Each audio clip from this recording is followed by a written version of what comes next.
getting the hang of him. My big thing is getting to him because I hate the enemies in that level. They're fucking horrible. They're so hard. Yeah, man, that's one of the reasons why I can never finish Demon Souls. Like, it's when the environment's fighting you as much as like a boss would, I lose interest. Bro, I need like to be in the mood to be like, okay, again. No, Run it back. I beat Run it I back. beat that boss on my first try, and that's only because I had a really great build, and because I had the astronaut with me. If I didn't have the astronaut, I definitely would have died, and I would have to start over and all that. Fuck. So yeah, no, it's that one's like is not. I don't think it's like the hardest boss, but if you're not prepared for it, it's definitely gonna mess you up a little bit. I just got lucky because again I had that astronaut and I had a really good gun that just tracked like all my bullets were just tracking on him. So Nice. I just legit just had to like press R2 and then Celine with the bullets were just doing all the work for me. I think, Yeah, they're just legit. Just I could literally just put my reticle anywhere, and the bullets were like just basically tracking towards it. Nice. I think I was he's like, one okay, of like cool. the easier bosses, but that's definitely like one of the toughest areas.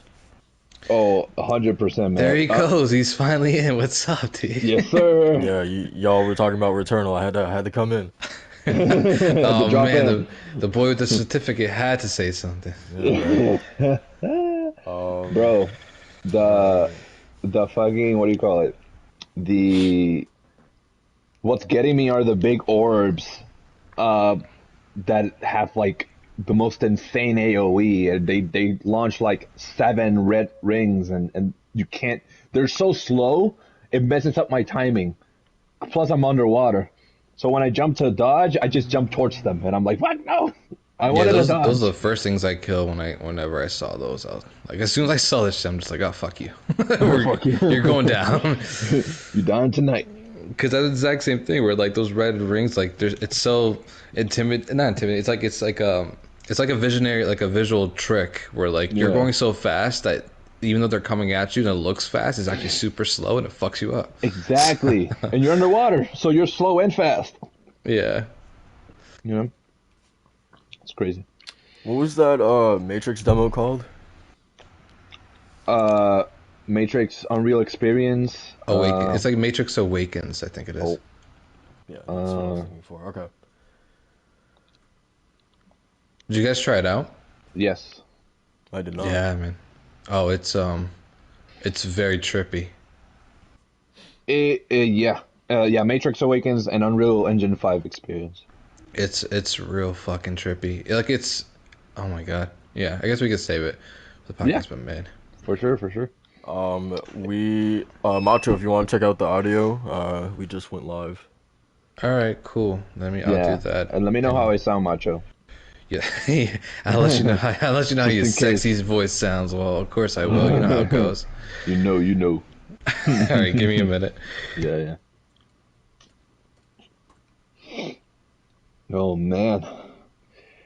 Video games. Gotta celebrate them. Gotta celebrate them video games, man. Who knew? This medium would take the world by storm. So. What great commentary, man. I'm just like, I need to talk just BS while this man checks the audio. Which, by the way, I can't wait till we get to the games that we've been playing so I can hear your thoughts on what I saw you playing. Oh, I have not played it. This is literally my first time booting it up. Really interesting. Yeah. Nice. Okay. We'll get to that. Oh man, I bought new. I got the 3D audio Pulse headphones. Bro, they're amazing. They really. PlayStation 5 sounds amazing with them. I mean, obviously, they're designed for them. Yeah, I wanted to get that. Dude, I think it was $20 off when I got them. They're really good. I think it might be my second ever wireless headphones. I wasn't really a fan of them because of the interference and whatnot, but now I'm really digging the quality because honestly, it's there. qualities there, the bass, everything, man. And games like like Kina and even Guardians with these headphones. Oh, whew, fantastic. Let me save the game here.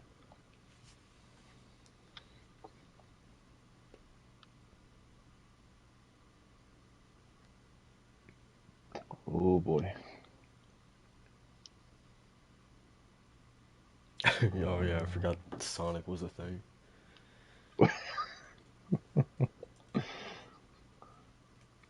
Hey man, I haven't seen the first one. I don't know if Yeah, it's I haven't either. here's like one of the better video game adaptation movies. Yeah, that's saying something. Hedgehog. All right, I'm back. We're good. All right, How well, how it sound? let's Sound get good? started. Yeah, everyone sounds good. We're all good. Good. Cool. All right, I'm just putting some touches on the tags for the video, and we should be good. Okay. Um, episode 41. All right. All right, guys, welcome back to the 41st episode of the DualShock and Sense Podcast. I'm your host, Soul, joined as always by my two co-hosts. I got Macho here. How you doing, man? What's going on, man? You forgot your title. What's going on? Oh man, that's how you Jeez. know. That's how you know it's been a morning, man. That's how you know. Jeez, I'm wow. not even mentally here right now, man. Man, you better. It's our 45th, 41st See, you're episode. not even here either, man. You here? Listen, man. See? I'm somewhere right now if it's not here, right? Yeah, man. God damn. I'm good. It's the King of Kingdom Hearts and the Final Fantasy fanatic. What's going on, everybody? For the 41st episode of DualShock Sense Podcast. God What's damn. up? Salute. We also got Walt here. How you doing, man? Now, you might know me as the manga maniac, but today it doesn't change. I'm still the manga maniac. I love manga. I love video games too. And this week we celebrate video games. Enough the hostility and toxicity. We're gonna be talking some, I hope, non-smoke for anything that was mentioned this week. Not super abundant in topics, but just enough where we can have a good discussion, perhaps. A couple good things, and PlayStation maybe at the center of it, maybe not. I don't know. We'll see. Guys, I just totally messed up. What? I mean, we're good on sound, but I just realized that the tweet I just sent out for DualShock and Sense, I tweeted to @USP @Herman Hull Snapchat Keeley with the Joseph Ferris middle finger. Oh man. I didn't mean to. I'm sorry, Yoshi. I'm sorry, man.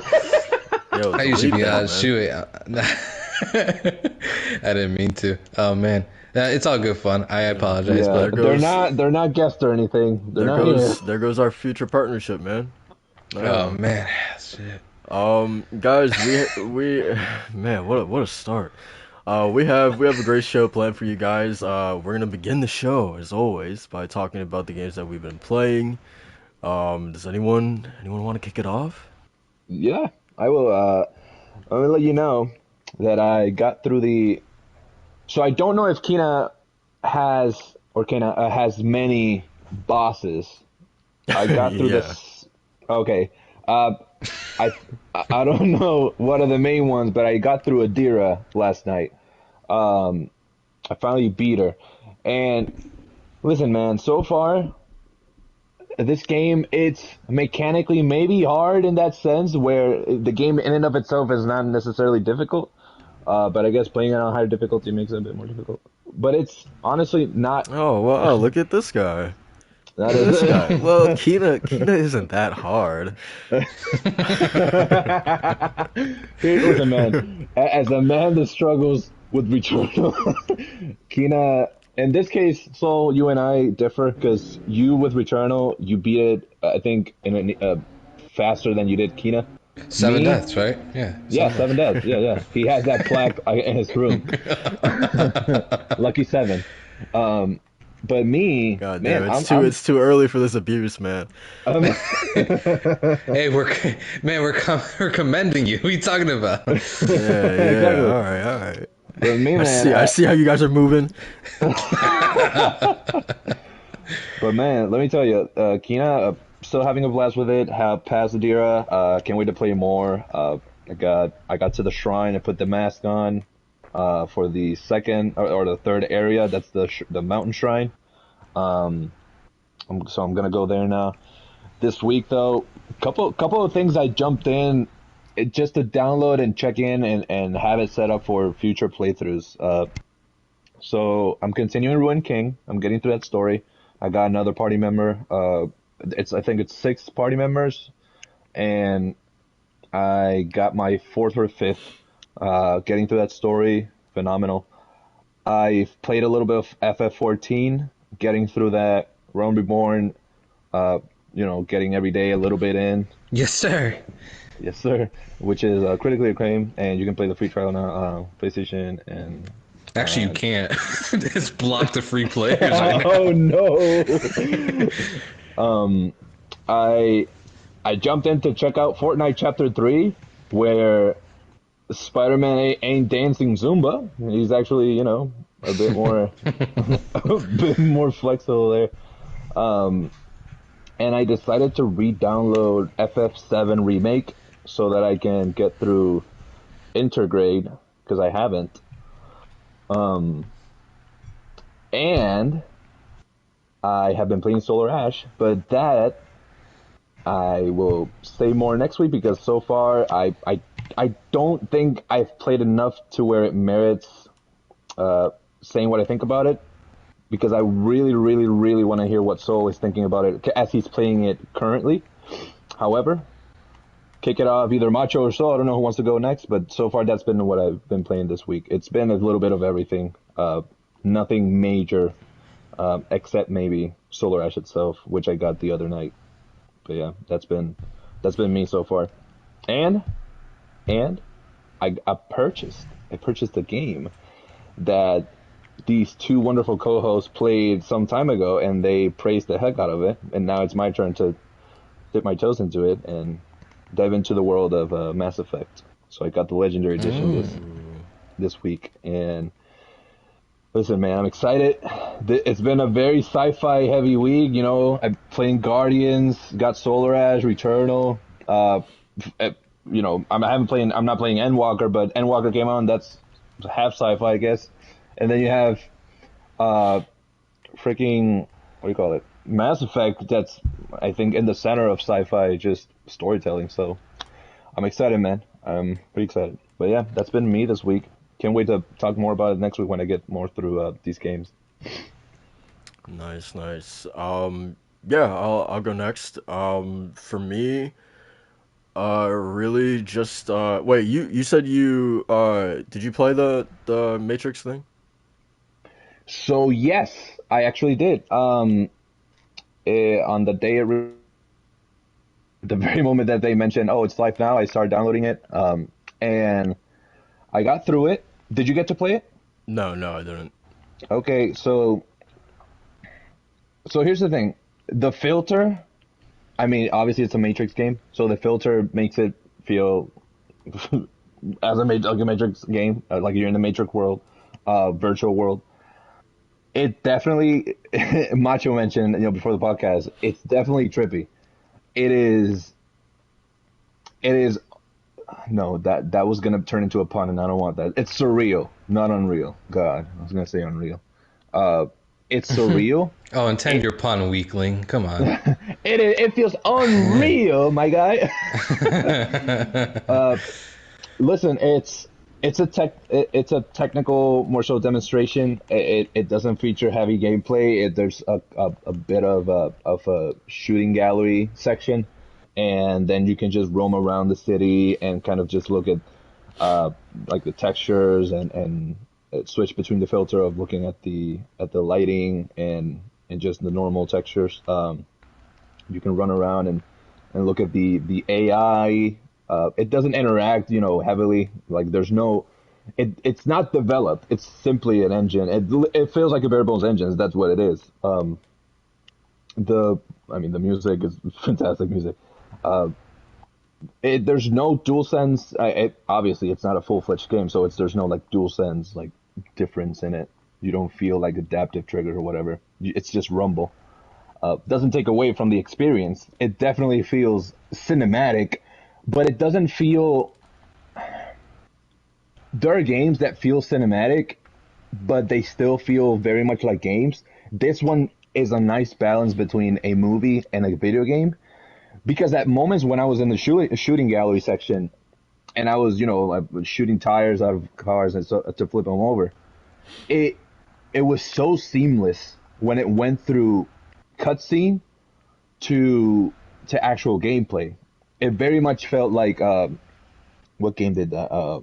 My goodness, I think Spider-Man at times. When the when you weren't in a cutscene and you would transition from from cutscene to actual gameplay, it was super seamless. It felt that way, not as smooth, but it felt that way. Overall, I can't really say that it doesn't feel like a full-fledged video game. Of course, it's a tech demo, but I am super stoked to see what people develop in this and what developers decide to create in these just phenomenal engines. It truly feels. I wouldn't. Okay, so Returnal, there are games that felt next gen in a sense, but this one definitely gives me a much better understanding of what next gen is truly going to feel like and be like. It very much strikes that fine balance between photorealistic and it's still being a video game, and it being the Matrix makes sense because the Matrix in and of itself is a game. It's in a virtual world, so it makes sense and it feels fantastic. I don't know how it will be in other games, but so far I'd say I'm excited for what the future holds. The tech demo itself, it's like 20 minutes. It's like 20 minutes long. It's not too bad, but it gives you a nice appetizer of what's to come, I guess. But, Yeah, I'll jump in a little bit if yeah, go for it. it's a cool. Yeah, I played it last night actually, and it was again to kind of echo what Walt was saying. It is super impressive. Thankfully, you can actually tweak around a little bit with like the settings that are in the tech demo. So like you can like change off like the Matrix like green filter that it has, so that you get like more naturalistic lighting. Apparently, there's like some secrets in the demo too, where you can actually transition to like nighttime, so you can see more of like the reflections and like how like light actually works in Unreal Engine 5 and how realistic it actually really looks. Like it's really, like I said, it's super trippy and it's surreal, man. Because the environments just look insane and they're super detailed and when you actually get in a car, because it's like an open world area that it gives you, kind of like a GTA map. It gives you kind of like this open area. You just go in a car, you just start driving, and then if you drive it fast, if you're driving like 100 miles per hour, you're going to start seeing some dips in frame rate. I definitely felt it. It was chugging hard, like maybe like in the 40s or 30s when you're going fast. But that's because it's just a demo, so I just wanted I just wanted it's bare bones as heck. Yeah, 100%. I just wanted to push it to its limits to kind of see like what I can do in this thing and how what reaction would I get. But yeah, it's again, it's kind of crazy, like as well as you said before, like we've seen some like pretty like great like next gen games, and I argue that Ratchet and Clank is probably like at the top tier of it. But this is like I said before that that we kind of peaked in far as like graphic development, and I couldn't be any more wrong. This thing is absolutely just shut up and be like, wow, okay, so this is where games can go. This is kind of nuts. But as far as like that kind of quality in an actual video game, we'll see. I'm more interested in how they tweak this for more art style purposes than anything. Absolutely, yeah, for sure. And again, it's a bare bones technical demo, but it very much showcases what it does a good job in letting you know expect this in the future. Expect video games to play like this or to look like this or feature lighting in a way that you haven't seen before. Very realistic type of lighting. Because I'd say video game. Although Ratchet and Clank, it would say it's at. I would echo what you mentioned. It's at the top of what next gen feels like, at least on the PlayStation. Uh, I would go as far. We have games where cutscenes between like photorealistic, people. It has been achieved in some capacity, with Naughty Dog games or even Returnal itself. Yeah, But yeah. but that was again, you won't see that jump that we saw from 2D to 3D with like Mario 64. But I think with this demo, I definitely expect a jump from technical fidelity because I didn't think that we could feel a change that drastically. And I think this demo proved me wrong. When it was starting off and Keanu Reeves was talking and explaining everything about the Matrix and why it was created and whatnot, I was like, yo, this is digital. Yeah, He man. looks like a real person. Going through like apparently there's like they use scenes from the movie in like that in those shots. Not Bro. scenes from the movie, but like they're shots inspired by scenes from the movie. And then when I went online and I looked at the actual like comparisons, all of that was in game. Exactly. I couldn't That's believe it. insane. I had to double take like at least 3 or 4 times right when it started. I was like, wait, is this Hold digital up. or yeah? And then you see Carrie Ann Moss, and then you're like, okay, yeah, this is digital because Exactly. like you can kind of tell like of but still like even then I was just like really debating. I was like, is this like all on the computer? I'm so confused of like how to perceive this. Like, It's it's kind of surreal. nuts. It really.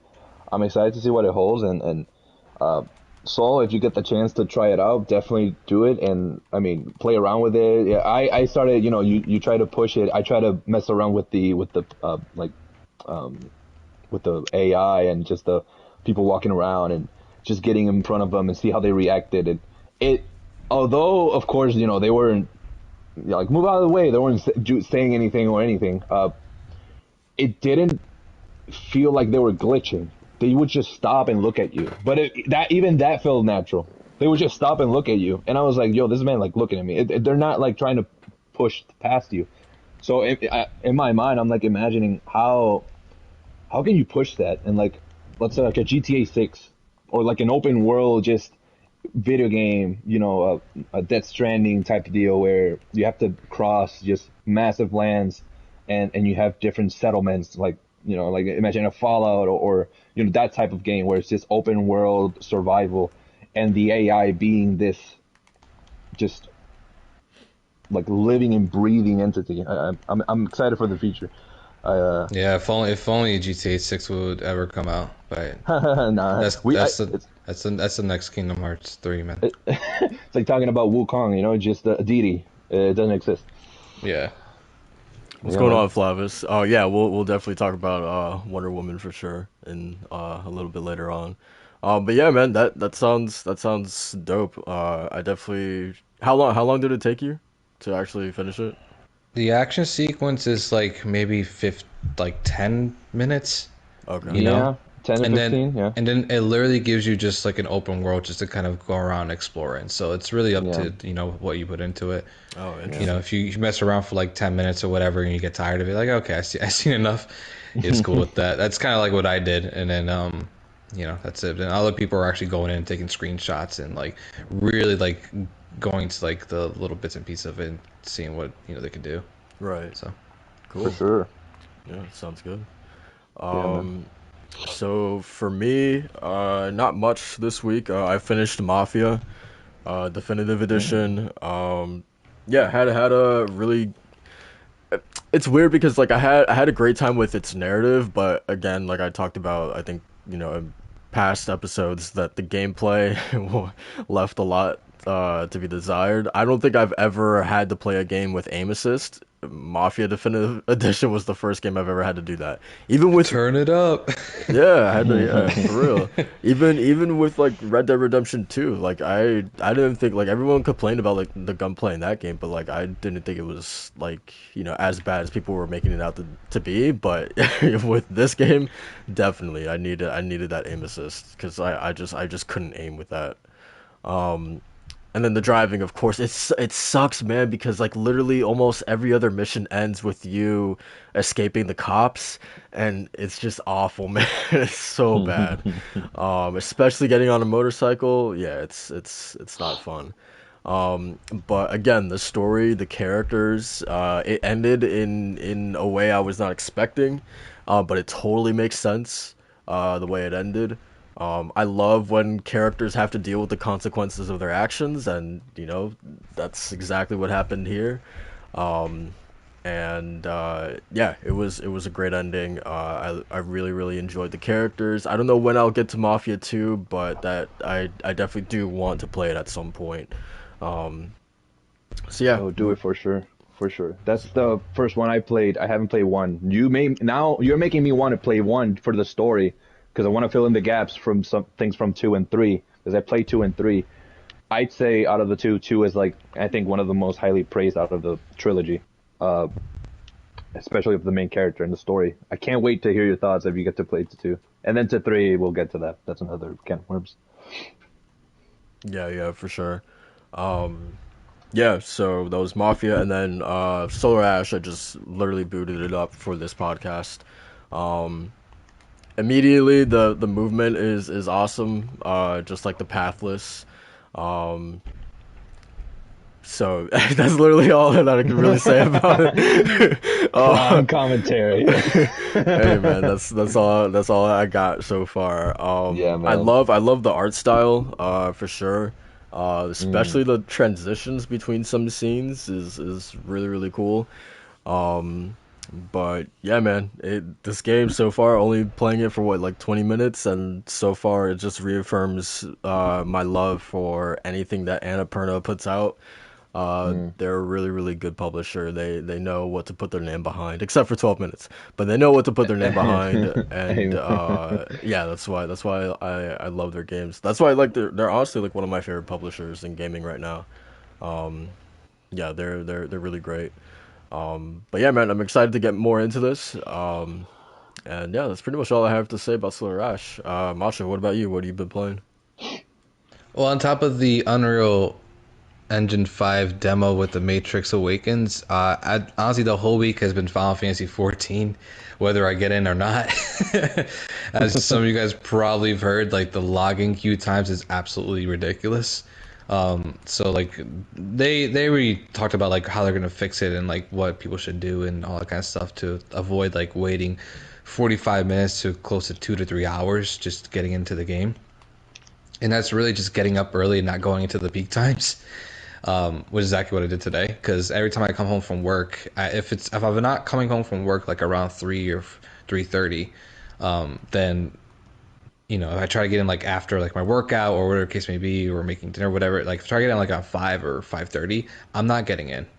It's just that there's like 2 to 3 thousand people ahead of me around that time, so it's either I get in right when I get home from work or I gotta wait, the weekend or something.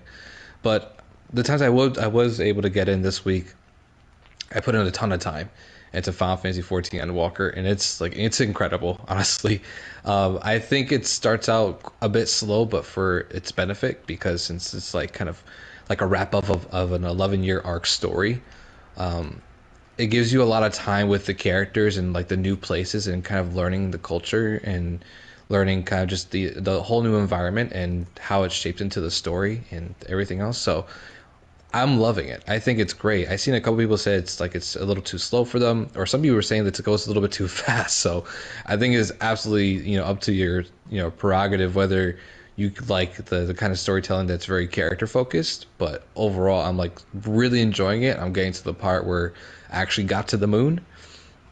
Oh. So yeah, and as soon as I got to the moon, like a certain song started playing, and I started tearing up just because like it's one of my favorite Oh songs in the man. entire soundtrack. So to like, and it has such a meaning and such semblance like with like where you're at. So it's going places, man. And Walker is absolutely going places. I'm enjoying it immensely. I love the new jobs. The music I'm just head over heels for. And yeah, it's incredible. I think I don't know if it's going to be my top game of the year as of right now, because obviously I haven't finished it. But as of right now, it's sitting really high, and I'm happy that it's actually it came out this year, that the people that are able to play it are enjoying it too. So it's nice to kind of have everybody like in the same page when it comes to this. That even if like people that can't go in, there's a little bit of drama there that people are waiting forever just to get into the game. People are really supporting like the dev team and everything, and at the same time loving the game. So it's great to see. But yeah, I've been playing Final Fantasy 14. That was basically my whole week. Awesome.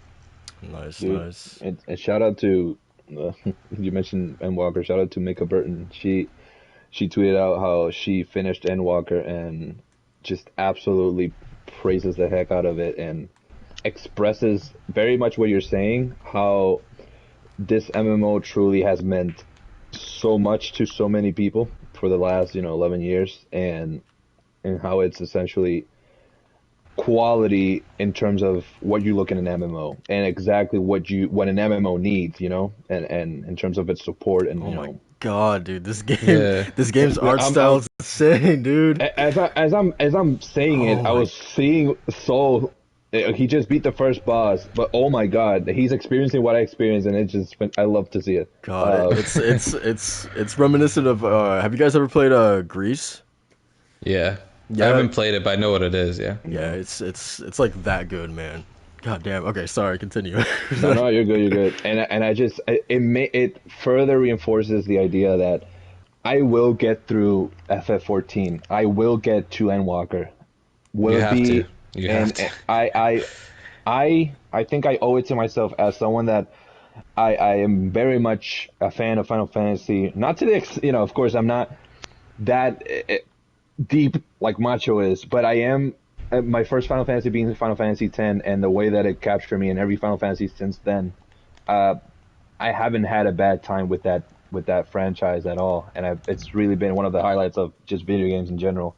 So I'm more than excited to keep playing FF14, and it's extra exciting because I keep hearing how Realm Reborn is the slower part of the story, but ever since from Heavensward and on, it just gets better and better. And yeah, absolutely, 100%. I got my coworker into the game. I kept talking about it at work, and then she was like, "All right, I gotta." Because she was playing New World for the longest time. You infected your other people with Final Fantasy 14. God damn! I infected. He says you did goddamn right. No, yeah, she was playing New World for like the longest time. And so I kept talking about Final Fantasy 14, obviously, because it's on the subject of MMOs. And so now that Endwalker's out, I finally convinced her, and she was texting me this morning. She's like, "Yeah, I'm trying to get into this world. Everything's closed." I'm just like, just get into my server, get into a world, and then we'll link up, and then eventually we can play like some dungeons when you level up, stuff like that. So, it's great. My heart goes out to her, man. Hey. She, unlike you, so she's a hardcore gamer. So. Hey, man. Watch your mouth. Watch your tone. Watch your tone, young man. Yeah, man. You don't know who you're talking to, man. This man died 7 times in Returnal. What you mean? Yes, he said he beat Jack 2 when he was 4 years old. Yes, sir.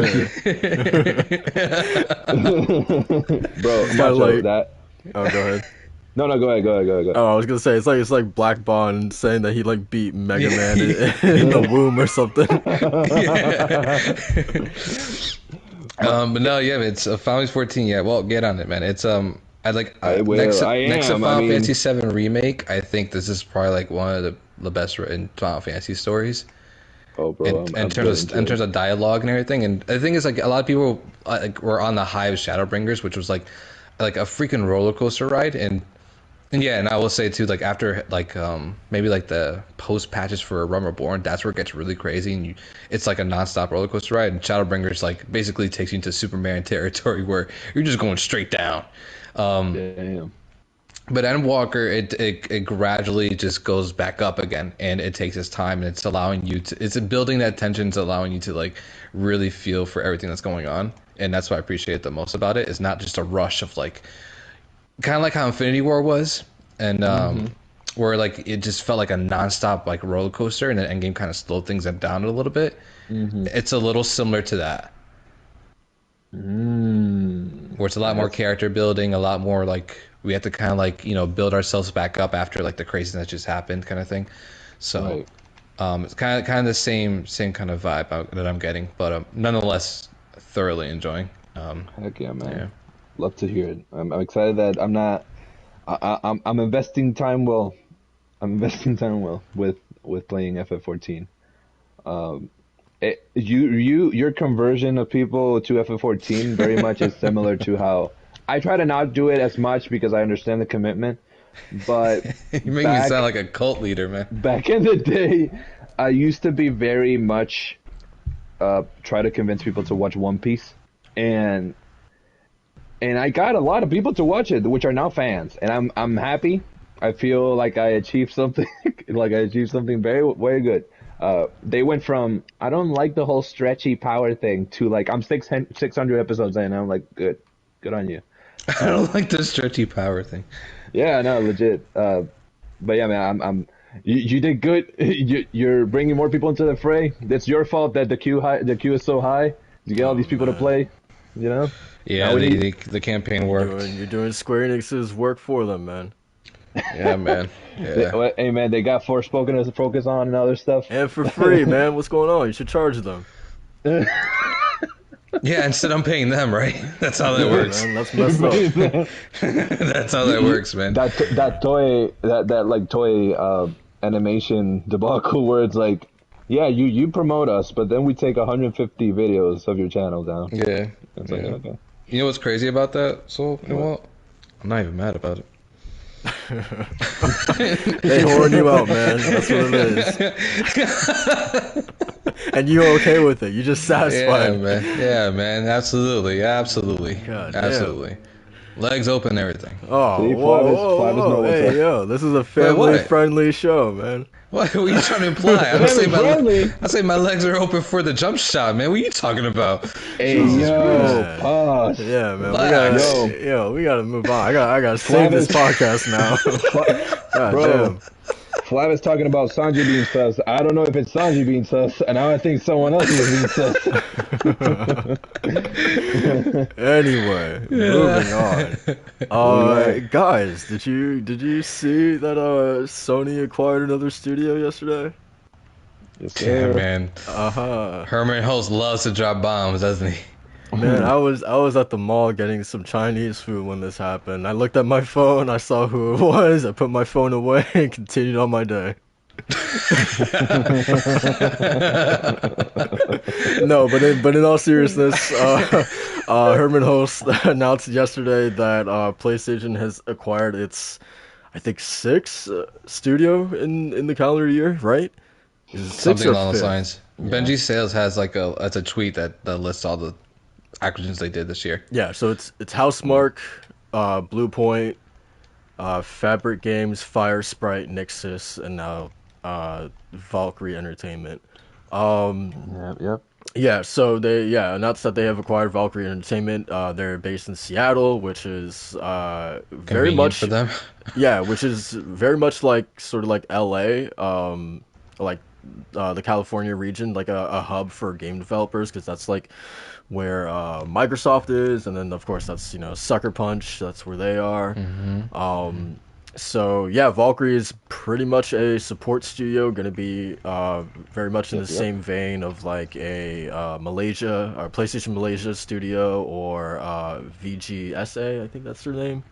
Yeah, they worked on titles like Halo Infinite. They working on God of War Ragnarok. Yeah.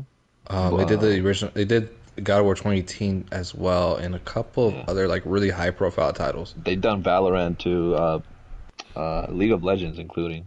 So they work on big ones. They work on big ones. Which is funny that you mentioned God of War, because I remember just randomly, I don't know what tweet I saw of hers, but I was not following, but like I looked at the profile of like one developer there, and she was saying that she did like the art for like God of War, but like in her bio, it said that she worked at Valkyrie, and I was like, what the hell does that mean? And now like 1 year later, I'm like, oh okay, it totally makes sense because they did support for God of War 2018. Hmm. Yeah, that's legit. Like, I mean, we don't know like the finer points of game development and how like this work gets done, but a lot of it is outsourcing, Oh, for which sure. is in contracting, which is what Microsoft does a lot too. Yeah, yeah, They did it with like a ton of developers for Halo Infinite, yeah, so yeah. it's not like abnormal for this. No, Oh, for it's sure. efficient. And like games are only getting larger, so it only benefits PlayStation's internal studios that they're gonna have more help like this.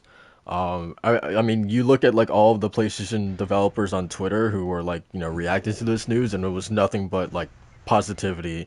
And like they weren't even talking about like just their studio specifically, but like as a whole, like talking about how much this is going to help like everybody within PlayStation Studios, because there is like that familiarity there.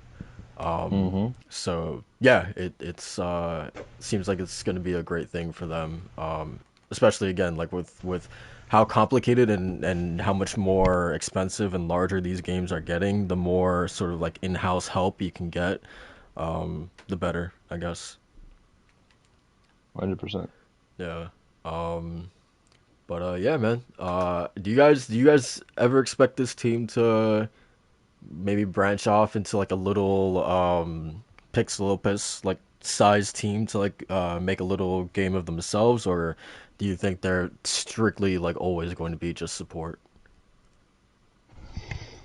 You know, it very much it reminds me of how it's a situation how Bluepoint very much focuses on remakes, but they want to, they're doing their own thing as well. So I think it's a matter of time where you'll have members, if not the studio, you'll have a group of people that just, after some time they'll decide to form, their own little maybe studio and do, yeah, do a pixel office situation or just do their own thing, whether that be indie or be a part of something bigger.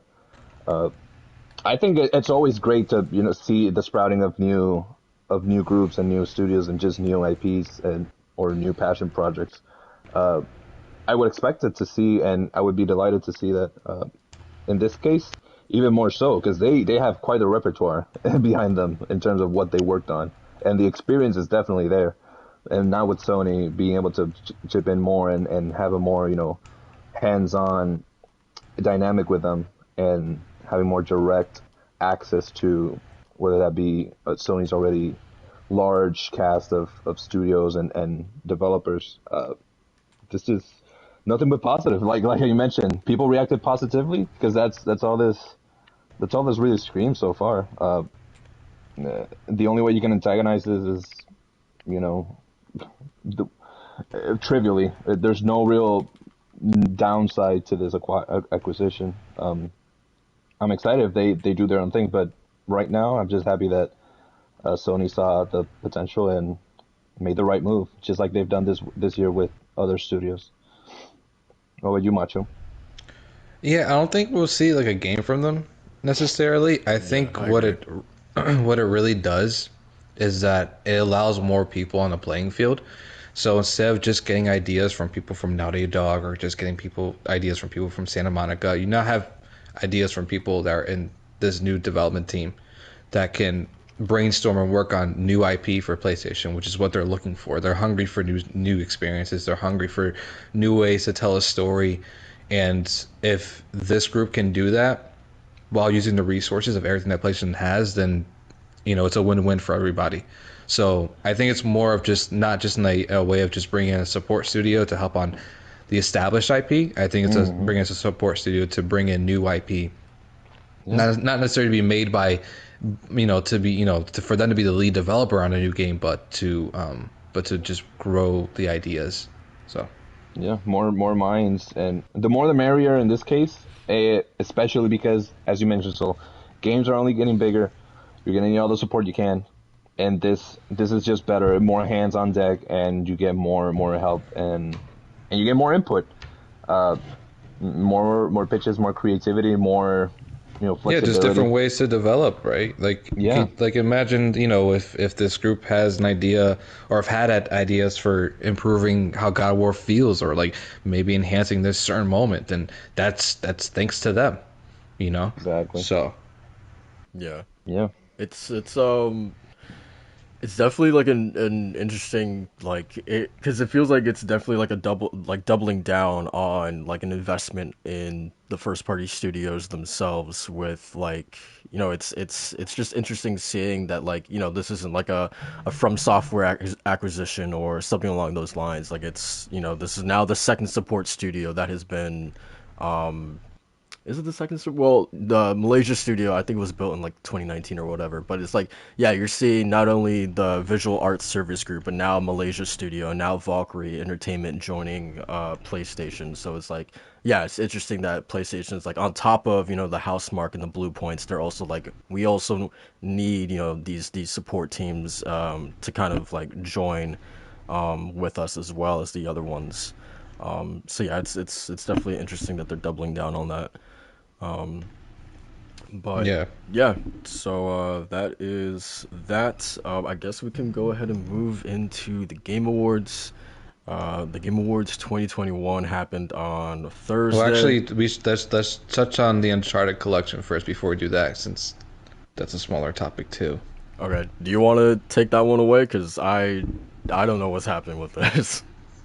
Yeah. So the Uncharted Legacy of Thieves collection had a new trailer as well as like new info drop the past week, and the idea behind it is that one, Sony is sticking with their upgrade paths. As Jim Ryan has said before, that future upgrades to PlayStation 5 titles or crossover PlayStation 5 titles will be $10 upgrade.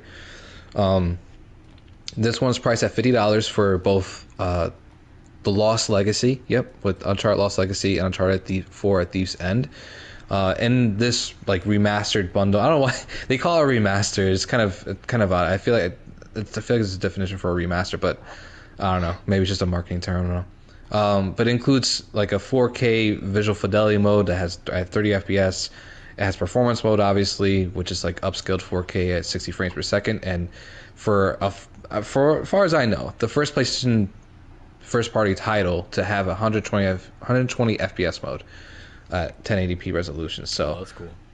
I thought that was super significant because an Uncharted 4 and Lost Legacy at 120 frames per second sounds really enticing to me.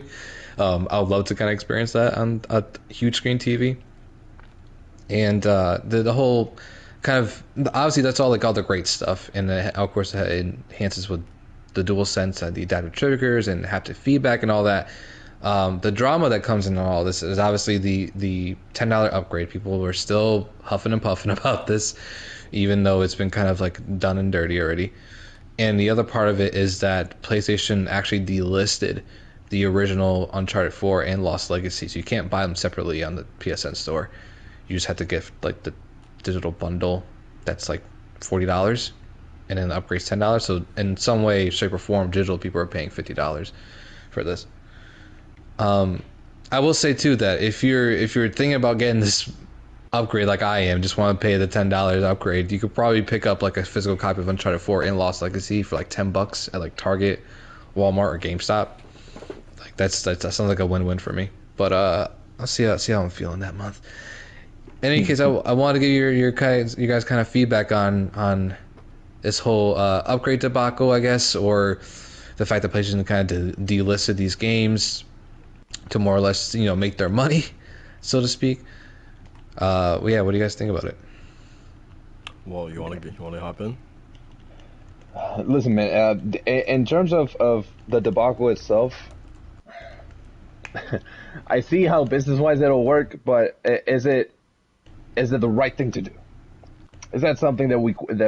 I mean, ethically, probably not. Ethically, it's not. It really isn't. I mean, but that's a given. We saw it with Jim Ryan. You got morals, man. What's going on? That's the thing, man. Like, they're not. These companies won't coddle you. They're not here for you. In terms of, when we look at it at the very cynical way, we're not. This makes sense because both of those games, when them by themselves, they were, uh, essentially they were not expensive. They were reasonably, affordable. And quite frankly, if they were not selling well individually, by having them together, people are gonna see a reason to buy one, then they're gonna have both, and by default now. Uh, when it comes to what I think of this upgrade, and as much as that we'll see how I'm feeling that when it comes out, but right now I'm thinking about replaying both stories with the fidelity that it's gonna bring in, as much as on the brand new TV, because let me tell you, man. It's enticing, man. It's enticing, and especially Naughty Dog games that have that fidelity that is just phenomenally. It's oh man, Yeah, like we're not talking about like the Uncharted trilogy, right? That had its remaster bundle and it looks good and plays good. This is like new age Naughty Dog where like they're really flexing their graphic muscle. Macho, can you talk about there's a PS Plus angle with all of this.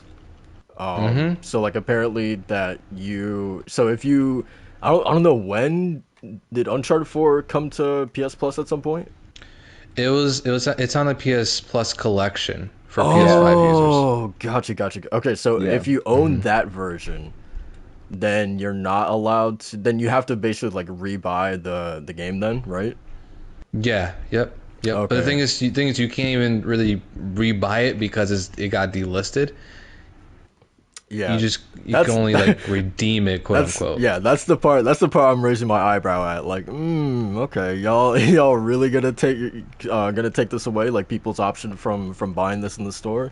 That's the real fishy part. I was like, all right, now y'all are really trying to make your bag, and I'm just gonna say it's gonna be an interesting conversation when we have our like Sony in review kind of. This is like Nintendo levels of like slimy, man.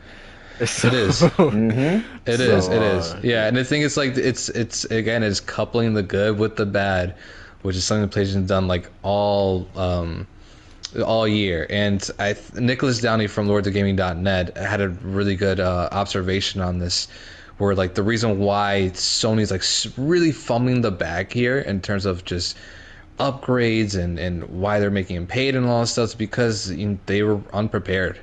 I feel like they were really unprepared. I think it's a mix of wanting to test out new ideas and on top of that being really, really backhandled by the pandemic. And not really having an answer for backwards compatibility, because it was there from the beginning where they didn't really touch on backwards compatibility. Even people were saying it, except for like PS4 stuff. But even then, that was a little fishy. So I feel like it's a mix of being a little bit unprepared and kind of just want to make your money. But yeah, I mean, you can cheat this system, but for people that have digital PS5s, you got no choice. But like at the same time, like I shouldn't have to like jump through all these hoops, You shouldn't. No, absolutely not. So yeah, it's. Oh, go ahead. I already jump enough hoops when I was migrating from PS4 to PS5. Having to download all the data, having to having to log into my PS4 version of a game in order to play it on my PS5. There's already hoops to jump through when it comes to PlayStation in general, but this seems like they just keep making it a bit more. It's not. First world problems, right? You have to digitally do a bunch of hoops, but financially, it doesn't make sense, especially when it's two games that are some of the most recent and most, visually outstanding. And I think, I don't know how the backhand and the back end it works, but going to the $10 upgrade, that in of itself is questionable.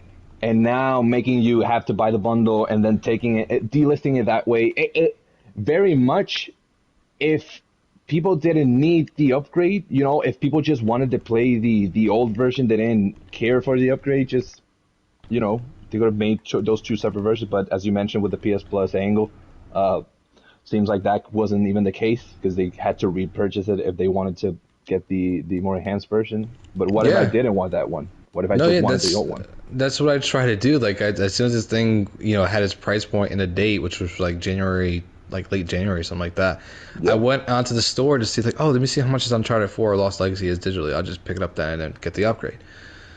And I couldn't find it. I was like, I know it's smart. I know They're it's smart, man. Yeah, they definitely beat me to it, man. I was like, man, they refreshed the store that morning, like to delist that shit, bro. They were ready, man. I was really tight, and yeah, it was one of those things. I was just like, God damn, man.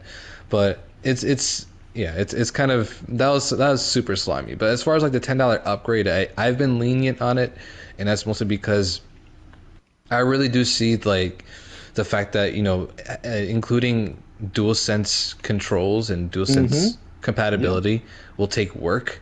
It's like an extra layer of development for them. So, and then I'm not going to assume like how long it takes or anything like that. But I'm also not going to assume that it's like a flip of the switch. When I see developers all the time on Twitter making fun of gamers for like begging for ports when that takes time, money, and a lot of effort. Yeah, for sure. By no means we diminish that effort that they put in. It's just more so when it's accompanied with all these other tactics that are questionable, it just accentuates the more negative aspects of it and makes people that would otherwise empathize, make them more cynical of the decisions. Yeah, and especially when their competitor in the United States is like doing the exact opposite of what they're doing. Exactly. Exactly. And listen, the competitor is doing a lot of great things in not the United States one. The other one, they're trying to imitate some things of the other one, and I don't, like you mentioned, this is Nintendo levels of slimy, and at the very least, they don't do that all the time. They don't. But when they do it, it really rubs the wrong way, and it just further, I guess, reinforces the stereotype of, for some people that they have this negative light of Sony.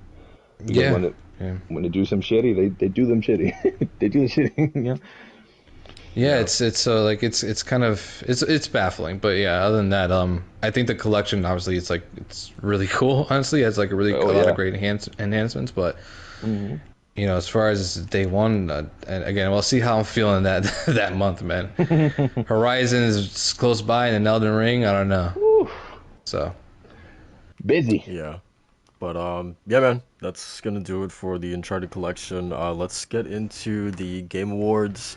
So I guess top level thoughts. Like, what was your guys' sort of impressions of the show overall?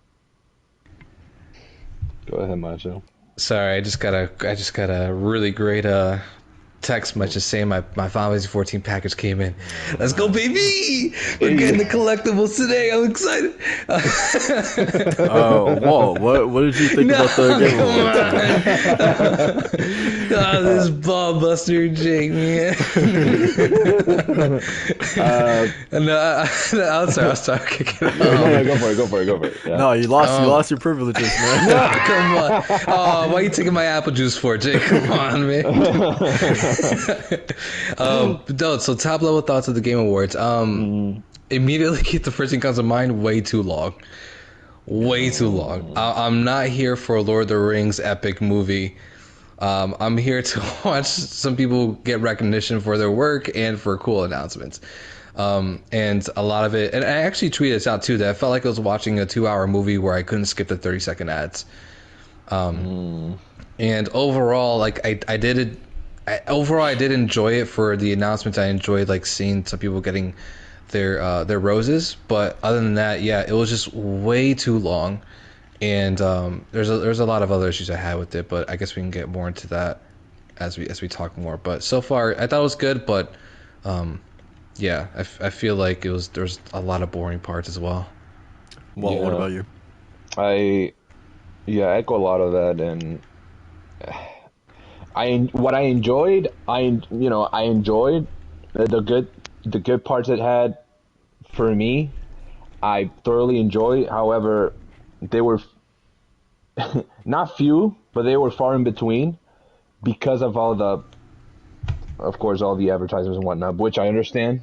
Yesterday, Macho and I were in a Twitter space where Jeff Keighley was talking about uh, answering questions and people where they had feedback or criticisms, and you have people talking about how there was essentially just an hour of words of ads, and he went to explain that it's an expensive show and they had to pay for it, which I totally understand. It doesn't take away from the fact that it still felt like a large portion of it was ads. That's fine though. It's like the Oscars. What do you expect? You know what you're getting yourself into.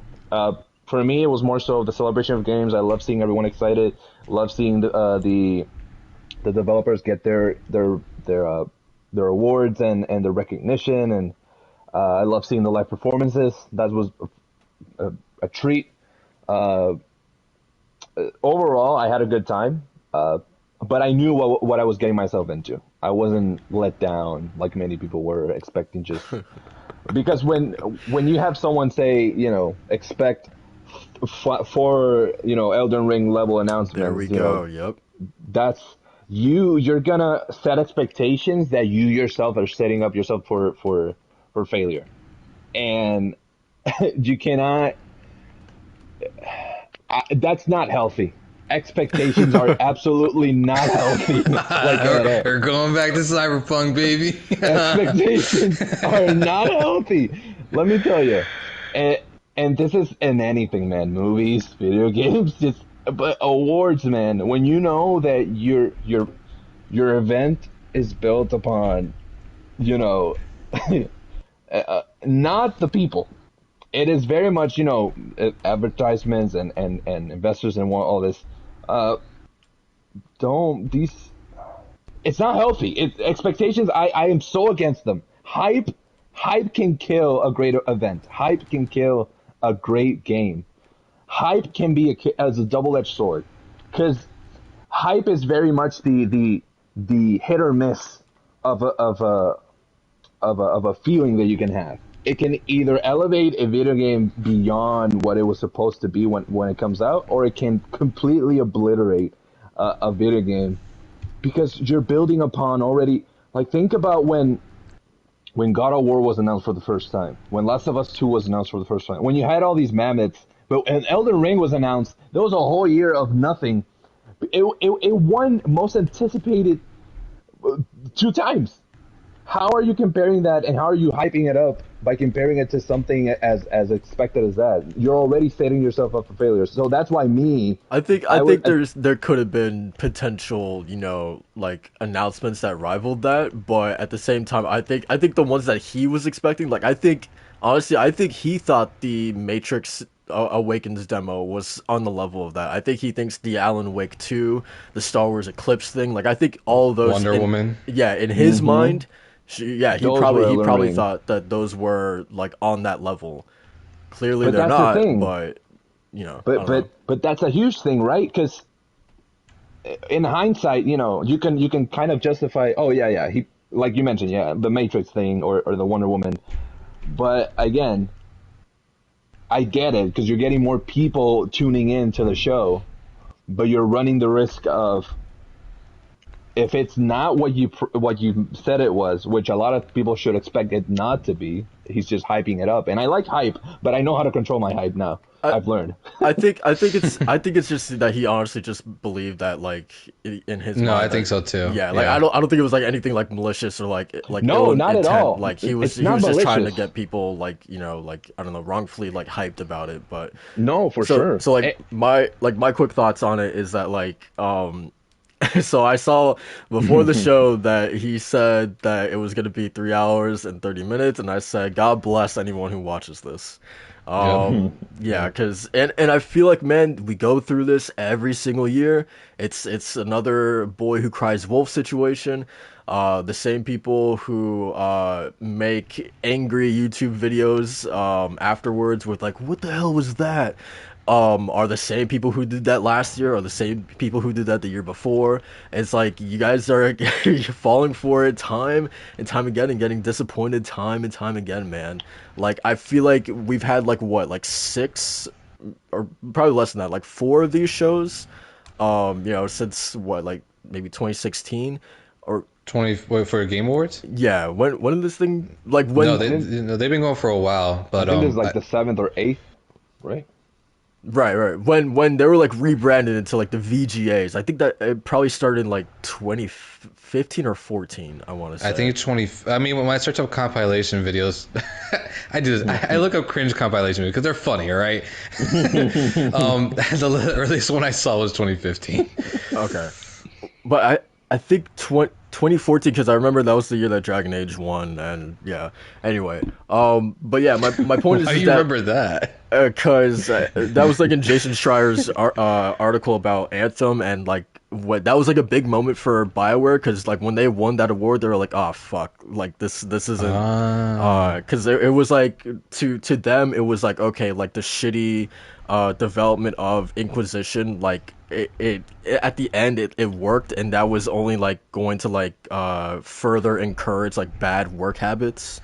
Because obviously, yeah, we won wow, game of the year, so we're doing something right. And a lot of the employees there were like, oh no, like this is very very bad. wow. That sounds a lot like Rockstar. Continue.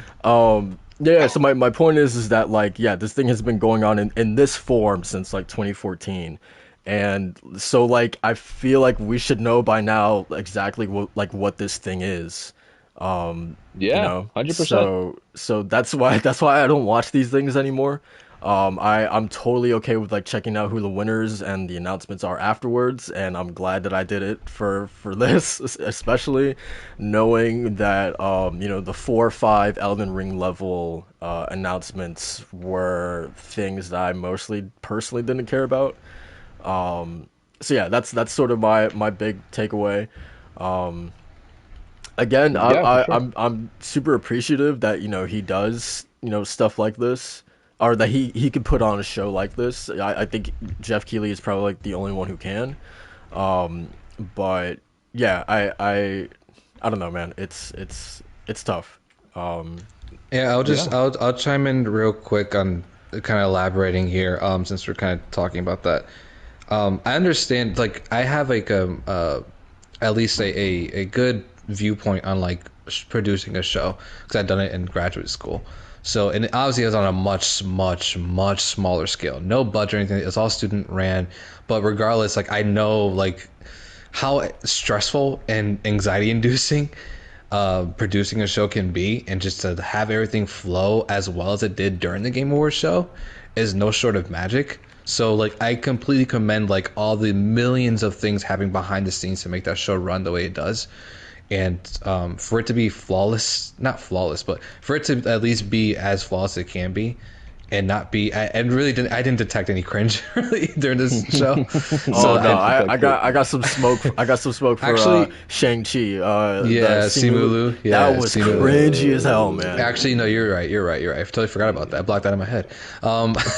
For good reason. Yeah, to have like at least the fewer. There was no like Joel McHale moment. There was no like drunk host kind of moment. Sure. It's only just like really weird bits and gags that don't really work anymore. But yeah, I think from that end, the biggest point, like my biggest problem with the Game Awards this year was not really giving any credit to game devs, really, man. These are the ones that won awards. Like they gave them 30 seconds to speak on their award, and even then, it was just like a Russian roulette of here's who won this award, here's who won this award. There's like no really grand speech. Like Joseph, I mean we'll get to it, but Joseph Ferris for It Takes Two won Game of the Year. Why does he only get 30 Yeah, seconds? that's a crime, man. It's a crime. You know, like Yeah. that's to me that's bullshit, bro. Sorry, excuse my language, but like I don't know. I felt really, I was rubbed the wrong way when I saw that, and he was only given 30 seconds, and he was speaking really fast. Like, dude, you just won Game of the Year. You beat out a whole bunch of other big name publishers. I get like you're from EA and stuff like that, but like he won against like some like top tier games. Yeah. Yeah. Yeah. So I give him his roses, man. yeah. I agree. For sure. Yeah. That definitely felt dirty. So I guess we can move into the big announcements. Because there was a few.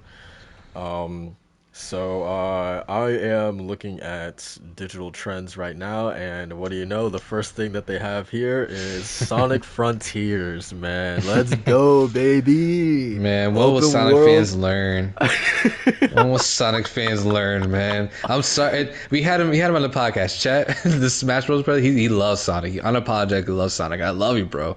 I'm down with you. But it's like our Kingdom Hearts love, man. It's just stop. It's just stop. No, I'm just kidding. Happy for Sonic fans. Yeah, I love the little blue guy. Oh man. Hey man, Sonic got a lot of love, man, at the Game Awards. I'm sure he did, man. I'm sure he did. But okay, I also look. I gotta say this too, man. They did. Sonic was standing on top of like a wall or whatever, and it was out overlooking the, like a giant field of grass. People again, like, oh my god, it's Breath of the Wild. I'm like, so what? Games can't like overlook grass fields now. like, I don't know if you know. I don't know if you know, so, but Breath of the Wild invented grass. I guess so, man. I guess so. Y'all stupid. Listen, man. And here's the thing, it's crazy because I get where they're coming from, but it's still kind of ridiculous that that's the only comparison that we can still make. So dumb, man. With Kirby, with the Forgotten Lands. Granted, you have people saying, "Oh, it's Last of Us," but Kirby. Yeah. It's like, That was funny, yeah. That was actually pretty funny. but now I get it, but stop it. I don't get it, man. I don't get It's it. a second comparison. It's a second comparison to Breath of the Wild this week, man. Sonic got compared to Breath of the Wild and Halo Infinite. And Halo, Oh my okay, all right. With Sonic, I get it because it looks like the departure that Zelda did with Breath of the Wild, but dude, Halo. Oh, there you come go, on. man. You're going down. You're going. Hello. Man, why is should the be same- in a Nintendo podcast? Yeah, What's man. going on here, bro? This is the Listen, same. Macho. This is the same mental gymnastics that Nintendo fans do, man. Listen, no, I was about to say that Crying Halo Infinite shame. does not deserve that comparison. It does not. Why? Why is that a thing? Oh, like man. it shouldn't even exist in this realm. Is this like Hey, the man. Matrix? If I can pick up a stick in Sonic, it's like Zelda. You can go into shrines. Oh, Breath of the Wild. I'm not gonna say his name, but one reviewer for the Halo Infinite preview was like, "This is Halo's Breath of the Wild moment." I'm like, Oh man. I'm like, okay, man, you do you, man. Proud of you, Man, listen, we can compare. I mean, we can praise the heck out of that game and we can compare like aspects of it. But when you just say, when the comparison is, it's like Breath of the Wild, it doesn't even. What do you mean? What? It's open world, so it's Skyrim Yeah. Breath of the Wild. Yeah. So yeah, exactly. Is Conan Breath of the Wild, but in Yep. barbaric times? Is Spider-Man Breath of the Wild, but in New York? Like, Yep. what are you trying to say? Yeah, that's exactly what they're saying. What are you talking about? open and shut case, man. Exactly what they're talking about. It's open world. Let's think of that sticker, Breath of the Wild, approved. All right, So, man. so I did not mean. I don't think I've ever spent this long talking about Sonic, man. So let's move on. Hey man, that trailer, the Knuckles. What do you think about Knuckles? Oh, the Man, movie Knuckles, trailer. the Knuckles movie is hype, trailer. man. Knuckles is hype. Man. Hey, for sure. I'm kind of excited for that, man. It looks good. The movie looks alright. It looks Nah, good. that's suspect, man. That's And suspect. Idris Elba was saying that Knuckles wasn't gonna be sexy, and man was lying. What? Man. Whoa! Whoa! Hold on. Whoa! Jay, the connoisseur of anime wife, was the connoisseur of furries, man. Hey, man, I said what I said, man. Wild. Oh man, I'm sticking No, to it. that movie trailer was bad on like all fronts until Knuckles actually came in. Legit. That movie trailer was horrible. I was like, I'm not gonna see this thing. And then I saw Knuckles, and he's like, "You think I want your powers?" And I was like, "Oh, How'd it go? How'd it go? I can't do it again." No, but the crazy thing is I didn't know how like hyped like people were for this movie. Like if you look at the views for that trailer, like it already has like I think like a few million views. Like people No, yeah. people are fucking hyped, man. So, Yeah, man. People Sonic fan. love Sonic, man. Like people Yeah. really Dude, love Sonic. Hey man, I did too it's- at one point in time, and then I woke the fuck up. Sonic, bro. Sonic competes in the Olympics and everything, man. It's still the rival for Disrespect. a lot of people. I think we lost the watcher when I said that. You said that it went from it went -1. Oh my god. Anyway, so one of the bigger announcements was that Alan Wake 2 is coming in 2023. That was a really, really cool announcement. That genuinely got me excited as a Remedy fan. What were you guys thinking like when we first saw this trailer? Like, did your minds go immediately to Alan Wake when the guys started getting closer? No, 100%. no. Me 100%. Yeah, I Me did. too. Yeah. 100%. I was like, oh, this is Alan 100%, Wake. dude. As soon when it first started, in my mind, I was okay, horror. As soon as I saw that guy standing at the end of the road, I was like, oh, Yeah. 100% Alan Wake. Yeah. 100%. Oh yeah, I had no idea whatsoever. It was a nice surprise. Dude, and it was, even if I knew, I was like, oh, Alan Wake 2? Oh, snap. And I was like, Amazon, Alan Wake Remaster, because I've never played Alan Wake. Yeah, man, I was kind of the same boat. I was looking, I was like, I don't know. But the thing is about that announcement, though, I'm glad that Sam Lake actually took the time to actually explain a little bit more. Was that Alan Wake was more action based from what I was getting from his words, and that this is more of survival horror, and that made me way more excited. Yes, sir. Yeah, that and to that point, the thing that really, I don't know, it felt wholesome because it felt like this is the game that Sam Lake has always like wanted to make, right? Like this is 10 years in the making, and I don't know, there's a really big part of me that's just happy that he finally gets to make this, right? Because this feels like more so than anything else, like a really big passion project for him and Remedy. So yeah, I'm glad that he has the opportunity to make it, because like, it wasn't a certainty, right? Like for the longest time, it felt like this thing was never going to happen. So yeah, I'm glad for Sam Lake that he finally gets to do this. For sure. Same, yeah. I'm excited to dive into it. It looks cool, man. The concept of Alan Wake always intrigued me, and since I never had a 360, I never got a chance to play it. But it was a game that I always wanted to try out. So the fact that we have a remastered version, I definitely want to play the first one before diving into the second. Yeah, for sure. 100%. 100%. Okay, so Alan Wake coming out in 2023. So let's one of the I gotta, to me, this was probably the biggest surprise of the night, and that was Monolith's Wonder Woman game. This one came out of nowhere. I don't know why. Like two things. Like, never expected Wonder Woman to get her own game, and number two, for Monolith of all studios to be making it. So yeah, what was your guys's reaction to this announcement? I was so enthralled, and also because just we have our Batman game, we haven't got a Superman game yet because that feels like a lot of people can say how are you gonna make a Superman game fun, but with Wonder Woman, I feel like there's an open playing field for Themyscira, her going to Earth, or even going to any sort of different planet for whatever reason. And the fact that Monolith is making it, which is the same guys that did Shadow of War, they did Shadow of Mordor, which is like two of my favorite games that they've done. The only games I played from them that they've done. But the fact that they're making this and that it's going to include the Nemesis system, I think that's really cool. Oh, for sure. That's what The really concept hooked is me. now a lot more interesting. Oh, absolutely.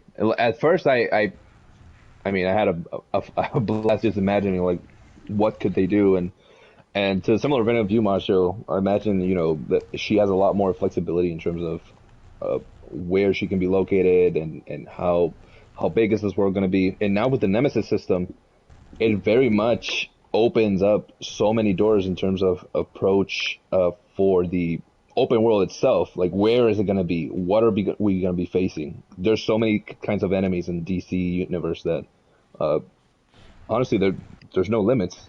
They have so much potential to develop something really, really outstanding and that stands out. So some like quick like bullet points for the game. We know it's single player, so thank God it's not gonna be Avengers or whatever. Open world. It's its own original story, so it's not tied to 1984 or the first movie that came out. Thank God. If Patty Jenkins was on this, I would have cried. Oh man. I'm sorry, but 84 was just not a good movie. So I've heard. Players will forge connections as Diana with enemies and allies as the game progresses.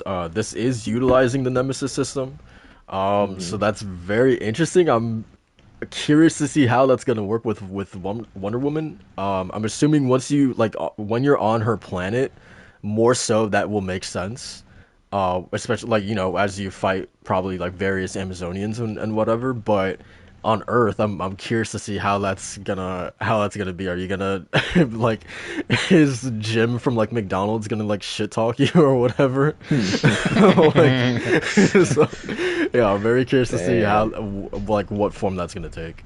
Well, from the trailer, whoever's talking, I think there's like a mention of like joining two worlds or something like that. And obviously, they're probably talking about Themyscira and Earth, but I think that's like a hint of like of how that Nemesis system is going to work in there.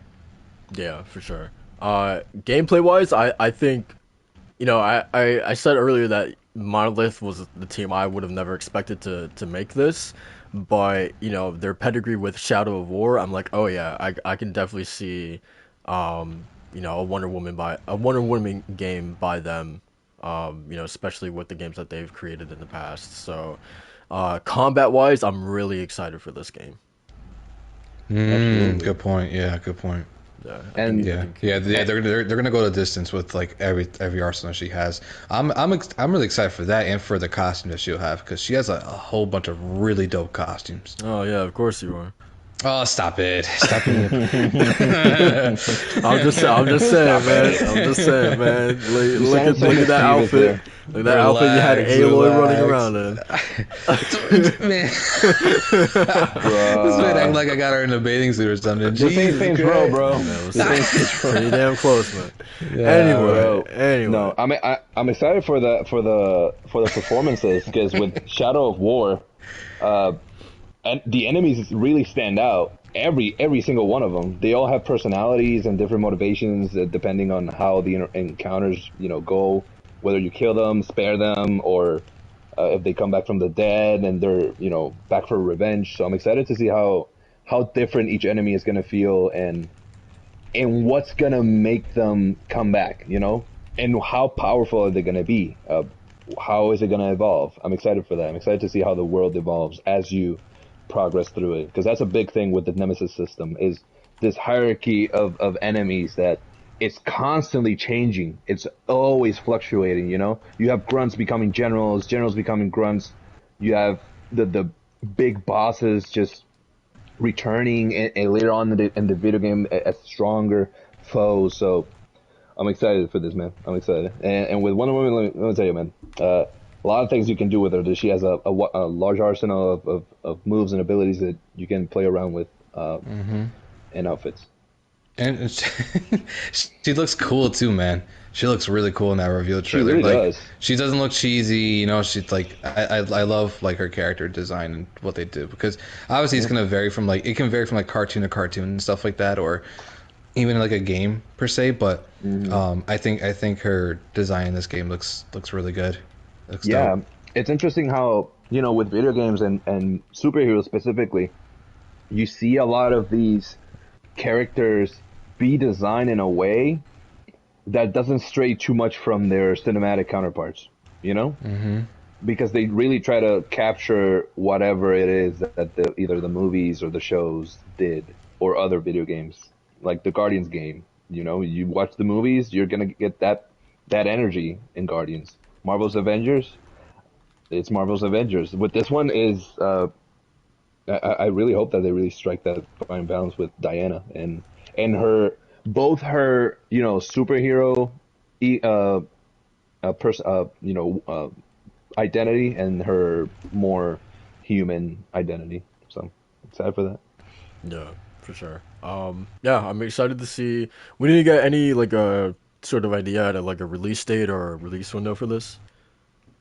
No, not at all. Okay. Not even a year, right? I don't think so. Yeah, I don't think so. Okay. So probably the next update won't be until like maybe like next summer. Yeah, probably. If we're lucky. Yeah. But yeah, I'm looking forward to this one. Yeah, more so than yeah, some of the other things that Marvel's doing. So yeah, man. So let me ask you guys this. If there's like another DC superhero, like what, now that we have Wonder Woman, like what is another one that you guys would love to see brought into a video game, excluding Batman? The first thing that comes to mind is Aquaman, and then the Flash after. Okay. I know. A game like the Flash sounds kind of I don't know what's the right word. Corny, I guess. But I feel like you can, if the right developer, if they can really hone that gameplay and kind of like the story of like, you know, the Flash. I feel like it'd be really cool if a show can make it cool for like 2 seasons, and then I'm hoping the game developer can. But yeah, other than that, it'd be Aquaman, Flash, and then and Green Lantern. Okay. It was surprisingly so. I don't know why my mind went there, but I thought Martian Manhunter and and Hawkwoman, because with Martian Manhunter you have so many locations that you can touch upon, and you have so much versatility with his powers and the shape shifting and everything. So I don't know. That sounds like a fun thing to you know, take advantage of in a video game. With Hawkwoman, I think that just in general, the backstory and the overall theme around Hawkwoman would make you can make a really good action, like gritty, dark video game that's also, you know, a bit lighthearted. I don't know, that her character always gave me that feeling, because she wasn't necessarily the most, you know, she didn't have the most lighthearted backstory or storyline. It was always, you know, very much amidst tragedy and dark themes and whatnot. So those two come to mind. The Flash, Macho, surprisingly, it's like the Superman thing. I don't know if I trust the developer enough to where they can make a good Flash game, just like a Superman game. I don't know, like, because Flash is such a specific type of superhero that you would imagine like a Sonic situation where you can't strike the fine balance between like the powers and the character, because the powers would make the game just so unplayable. I don't know if the developers don't do it well. I don't know. That one's tricky for me to imagine. I don't know why. For me, Teen Titans. Give me a Teen Titans game. Ooh, Nice. Yeah, That's a good one too. That would be dope. yeah. That's a good one too. Let me play as Raven, and I'm good, man. That's all I need. Bring Blackfire in there. You know what I mean? Yeah, I do. All right, man. So the next big one, man, Flavis is asking for a Catwoman game. That's crazy. Hey, yo. And that was already made, man. It was a Halle Berry. I think it was like the movie tie-in game. That was already made. Oh, yeah. You're 20 years too late on that one, man. Isn't there DLC in the Arkham games for Catwoman? She had like DLC, yeah. Yeah. She played cool. It was She did. Yeah, She's a good choice, cool. actually. Like, you know, we counting on the Halle Berry movie, but a Catwoman game would be nice too. That'd be really nice. Yeah, that'd be cool, actually. I can Yeah. see that. Like a stealth action game. That'd be nice. Oh yeah, for sure. So the next sort of big announcement was Star Wars Eclipse by Quantic Dream. This one was a roller coaster of emotions because like when I watched the trailer, I didn't know who was making it, so like it looked really really cool, and I was like, oh man, like it's really atmospheric. Like I love the vibe that it's going for. Um, and then you see that logo pop up at the end. I was like, oh man, it was like being on a roller coaster and then just like hitting the top of it and just being stuck at the top, man. And like that's that's what it was for me. I don't know about you guys. We do know that I think the rumor was that this isn't going to be like a traditional Quantic Dream game. That this is like their first like open world game. So I guess that is interesting. That's something, at least for me, that's like a positive. But then again, Quantic Dream being behind it, it's very very curious as to how Disney and Lucasfilm made that connection, or was convinced that Quantic Dream would be a great team to make a Star Wars game. But what about you guys? How are you guys feeling about this one? Macho, I'm go first. Go first, Macho. I mean, I'm so ambivalent to this. Like I love Star Wars, I really do, but something made by Quantic Dream game is not something I'm really looking at, honestly. I guess I'll judge, when we get close to release, but that trailer really just confused me, if anything, of like what era this Star Wars is going to be placed in and what we were going to be doing, and it was more just painting like a visual of kind of like the tone and theme they were going for, I guess. But even then, I was just really confused by it, and just seeing Quantic Dream at the end of it was kind of just like a what kind of moment. So So, I could be butchering this, but from what I've known throughout the years, I'm not deep into Star Wars lore.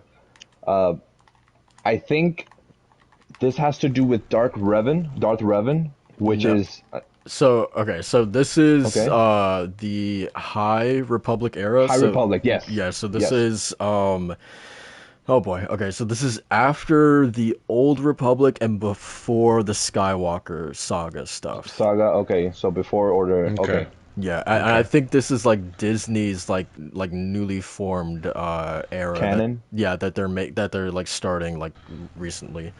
okay, and they're leaving okay. Quantic Dream to head. Oh, okay. Yeah, and again, yeah, very interesting. So, They so thought that's the thing, right? I personally, I'm a fan of the games of all three. I have enjoyed all three: Heavy Rain, Beyond, and Detroit. Oh, some more than others. God I'm a bless fan you. of that. Yes, I like ones more than others. My favorite one being Detroit. Uh, but I like them for what they are.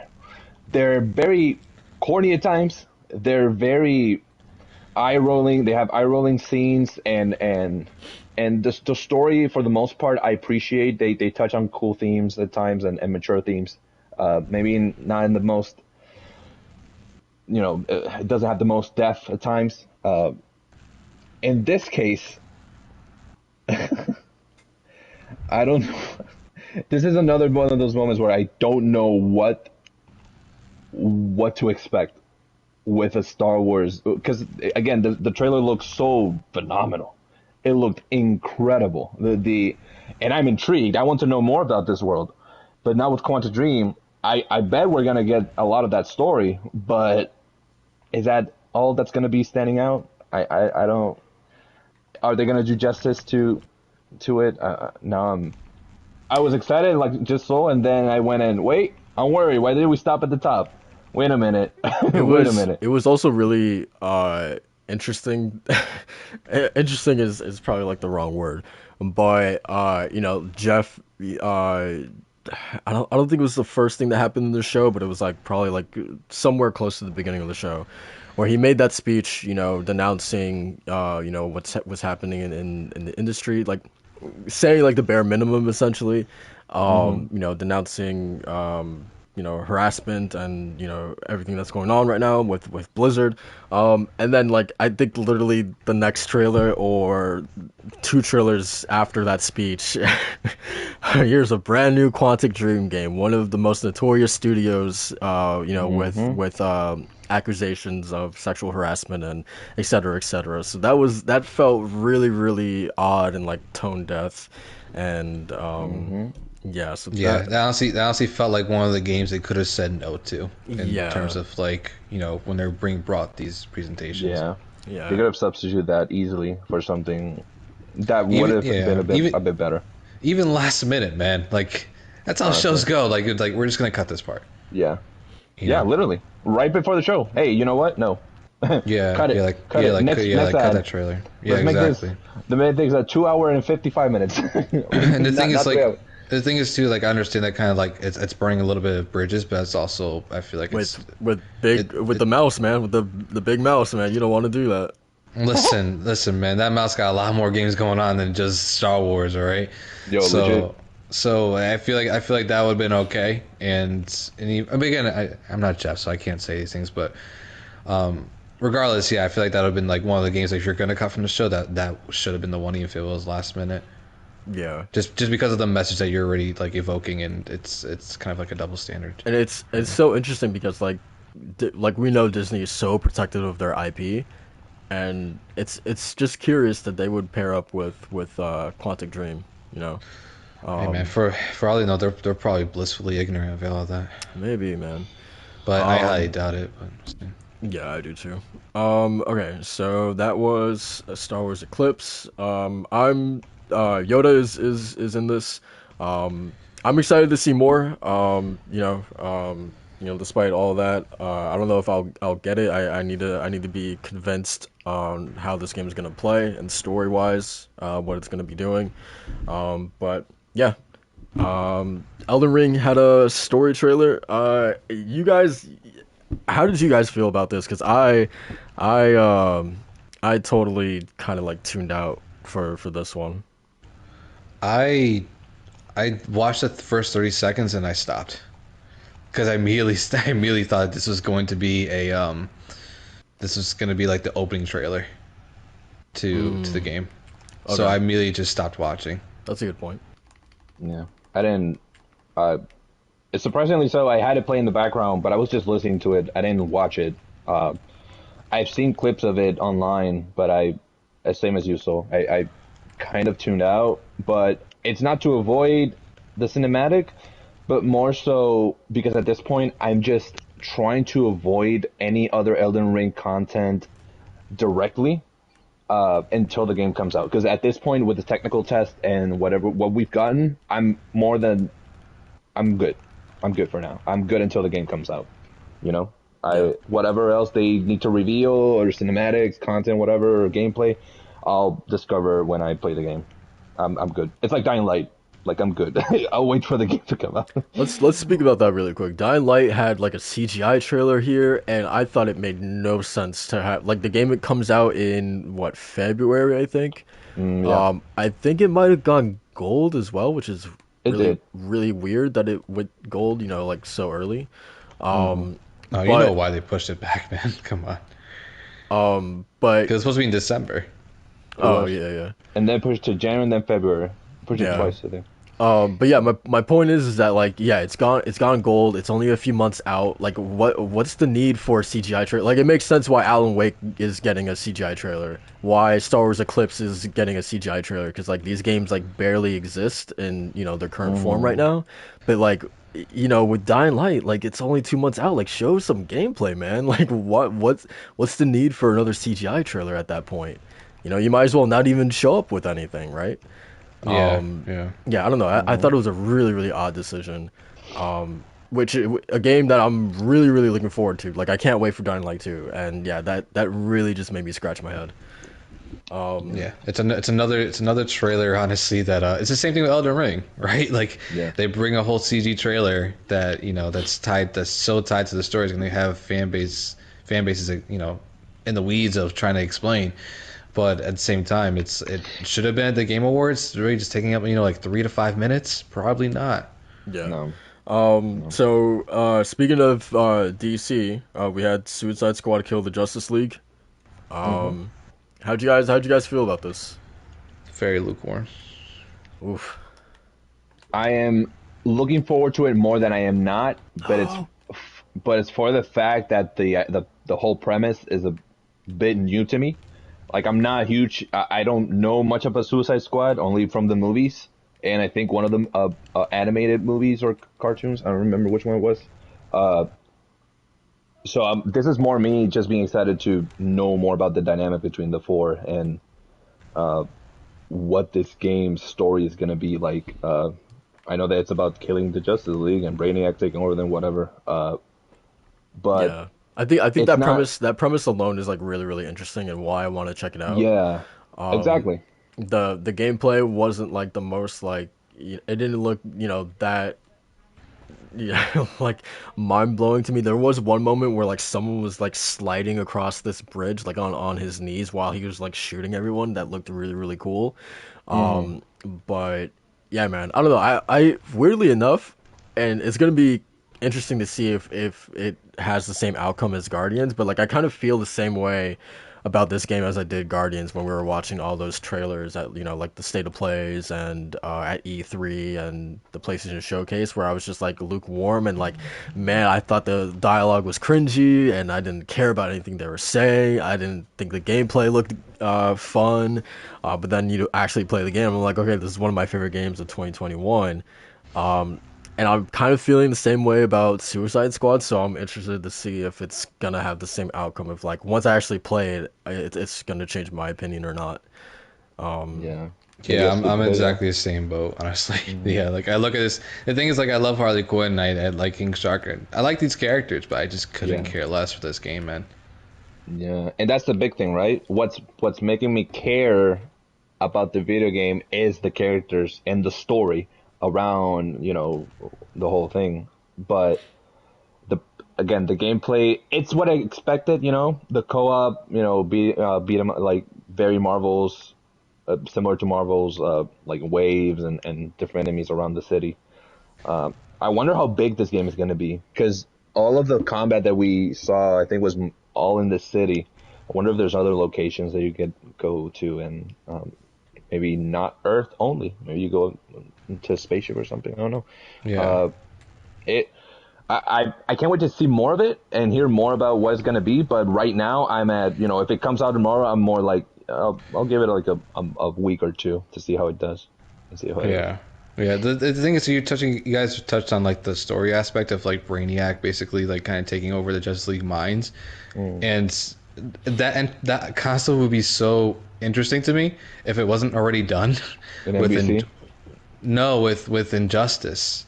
Mm. Injustice one, not one, but I think two. Yeah, I It think it was was two. Injustice two. It Where was yeah, two. Yeah. they had Brainiac in there, and Hmm. that story was excellent, man. I thought it was awesome. So to kind of like get that same vibe with this one, it was just like been there, done that. Yeah. I think it's more of the perspective this time around because back there Yeah, you had both villains and heroes working alongside, but this time it's purely the Suicide Squad, which I like the whole idea of the Suicide Squad. So I'm excited to see more of those and how these portrayals differ from the movie ones, which are the only ones I know. And especially Boomerang, the Boomerang guy. What's his name? Boomerang Man? What I is think it? it's like Captain Captain Boomerang or something. Boomerang. Captain Boomerang. He seems fun. He seems like a funny character to be around and know more of.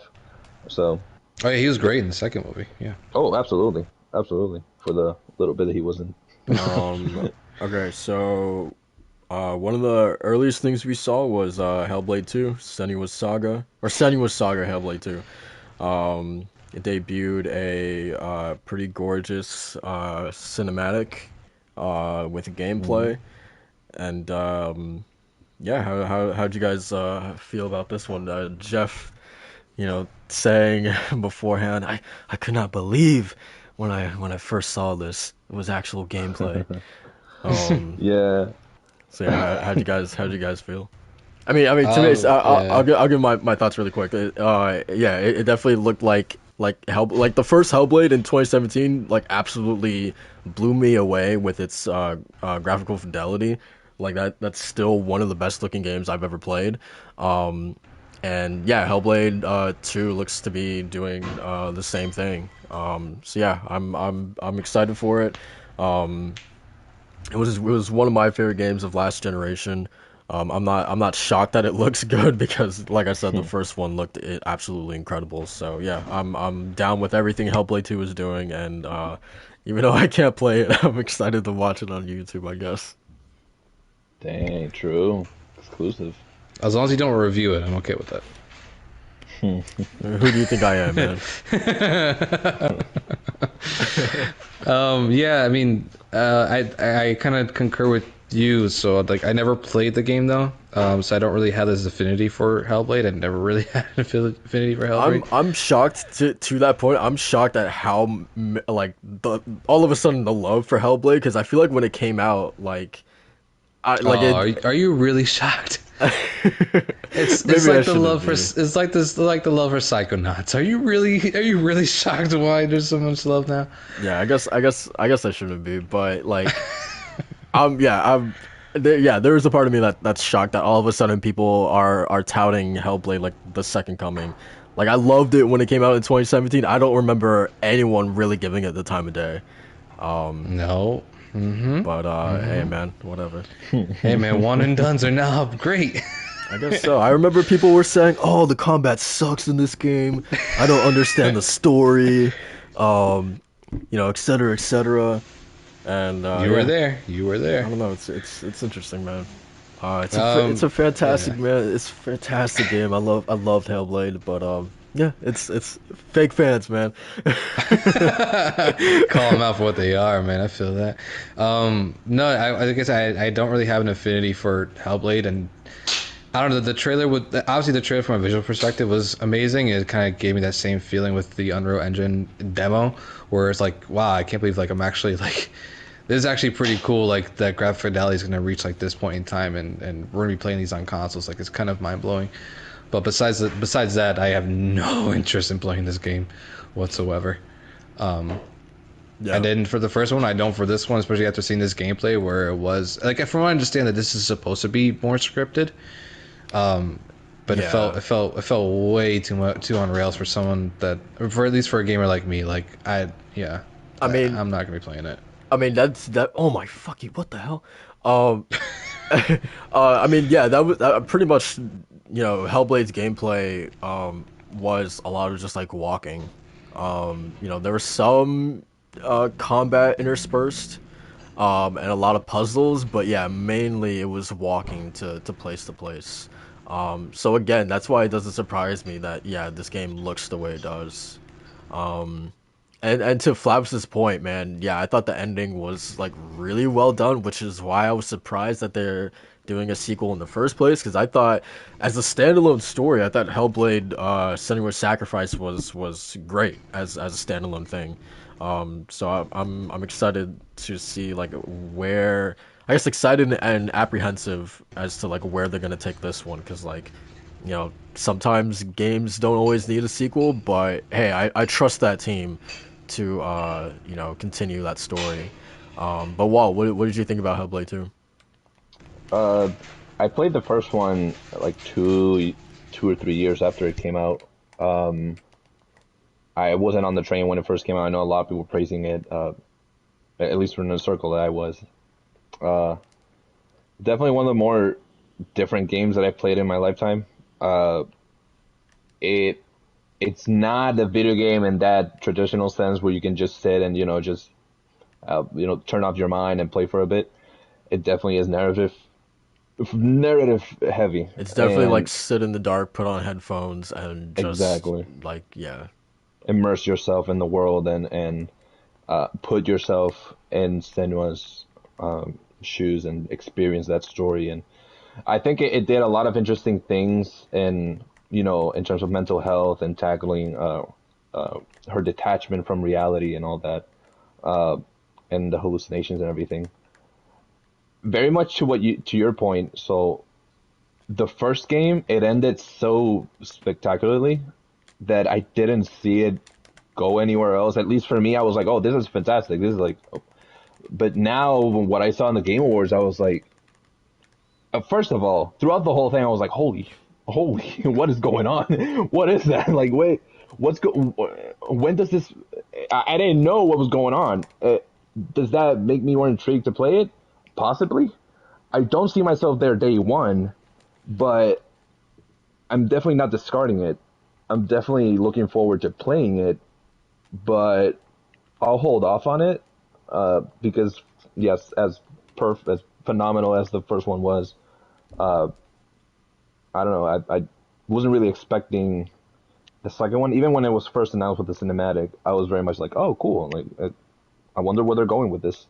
I'm more so interested in how they tackle, the themes that they touched upon. The first one, many new ones, and mental health and all that. And Senua is very much the reason why this game stood out so much for me because she is such a phenomenal character. They really flesh her out so well and develop her into such a unique personality and such an experience, and her tragedy and looking for hope and everything. It's so phenomenal. But you really have to be in a state of mind to play that game. You can't just, I guess you mentioned, sit in the dark, put the headphones on, and just enjoy the game for what it is. It's not your, go to work in like 2 hours, I got like half an hour to spare. That's not the type of game, you know? But I'm definitely looking forward to it. Macho, if anything, give it a shot on YouTube and check the first one out to see how it clicks. It's very much how Soul says. It is a walking game mostly, but it touches on a couple of themes that are pretty cool, I think. Nice. Yeah. So yeah, that was Hellblade. Looks great. We also got god damn this boss. We also got a new little like minute trailer for Horizon Forbidden West. That like I think this is probably like, I mean, to be honest, we haven't really gotten too many trailers for this game, but like this, I thought this trailer was fucking awesome, man. I love this trailer. It was the best one that they've had, I think. Yeah. Specifically like showing like all the new types of machines in the game. The Paleosaurus in the water, the monkeys that she was fighting in the forest, and then of course the like ending sting of like the giant cobra being wrapped around that building or whatever, was absolutely sick. Like all the different outfits that she was wearing.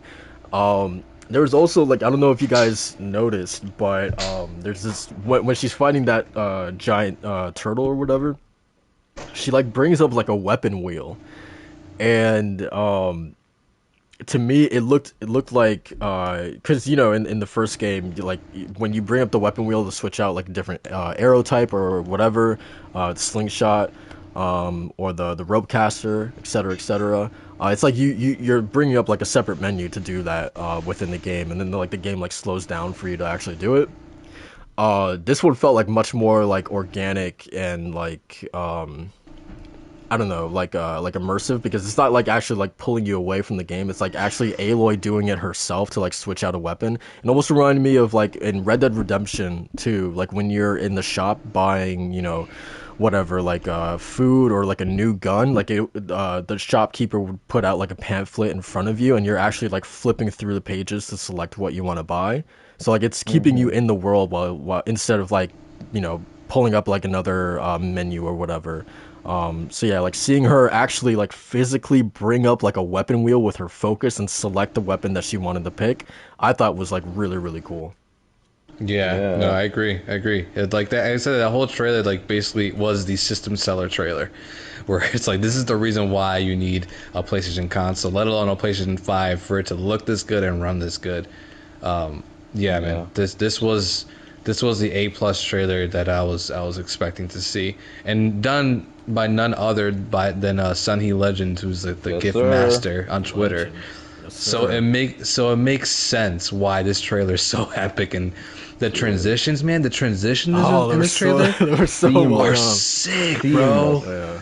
So sick, dude. Especially from biome to biome. Like, I was so impressed that how slick everything was, and it was legit. It makes me just so excited to play this game, man. Especially the enemy variety is just. That was my main thing about Horizon Zero Dawn. Like, that's my favorite thing about that game, which is the enemy variety, and just basically like how these machines are kind of resemble real life animals or mythical animals or whatever the case may be, or just giants like dinosaurs, stuff like that.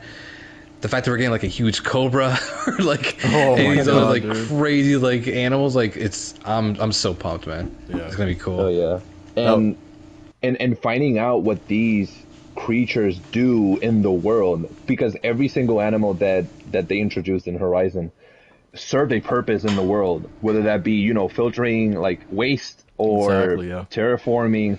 So I'm excited. What does this cobra do? What does this big ass snake do in the world that it merited creating it, or the big massive tortoise? I'm excited to see how the lore fits in with these creatures, because they're not just there for just being there. Just like the hologram of a dragon. There's like a dragon hologram that Aloy looks at. I wonder if that's another creature that you eventually see in robot form. I'm excited, man. Oh man, it really pumped me up. Son, he did good. he did God's work, man. He did God's work. He does phenomenal stuff. The last thing, as we approach release, so I'm not specifically like worried about it or anything like that. But like the last thing I really need to see is like a story trailer for this, because like I feel like we've seen tons of gameplay, and like I'm convinced that they've made like the necessary improvements over the first game. But yeah, I really need that story trailer, man, because I need to know what exactly we're doing this time around. Like why has she gone west? Yeah, I need to know all that. What's the threat this time? I'm in Walt's position here, where it's like same thing with Elden Ring. Like I don't need to see nothing until the game comes out. Now that's how I feel about the gameplay. Yeah. I don't need any more gifts or whatever. Yeah, exactly. I guess with this one, similar to with Elden Ring, because I know how FromSoft works in terms of lore, I'm like, whatever you're gonna show me, I'm not gonna understand any of it. Let me just play the game, and I'll know like the lore. I'll try to tie it up, unless they go Sekiro, a bit more structured with the narrative. But with Horizon, yeah, kind of honestly, the story, because I don't know anything of it, the gameplay looks so incredible. I know I'm gonna have a blast. So just having the surprise of the story, knowing what it's gonna be, how is Silence gonna play the part now, like everything. I'm good without a trailer. However, a little more of a teaser for the story wouldn't be bad, but not a full-fledged cinematic, not a full-fledged, at least like story trailer. I wouldn't want that specifically, because I know we're delving a lot into, as we get closer to the games, we get a lot more. I don't know. With Elden Ring, Dying Light, I'm good. Horizon did enough where I'm already sold. I'm getting the game. It's when I don't want a game that I'm like, give me a bit more to, justify getting it. Like with Kena did back then, when there was barely any like trailers or footage and whatnot, and we like wanted a bit more. But I don't know. With Horizon, I mean, I'm good either way. Whether they put something or not, I'm getting the game. Probably day one.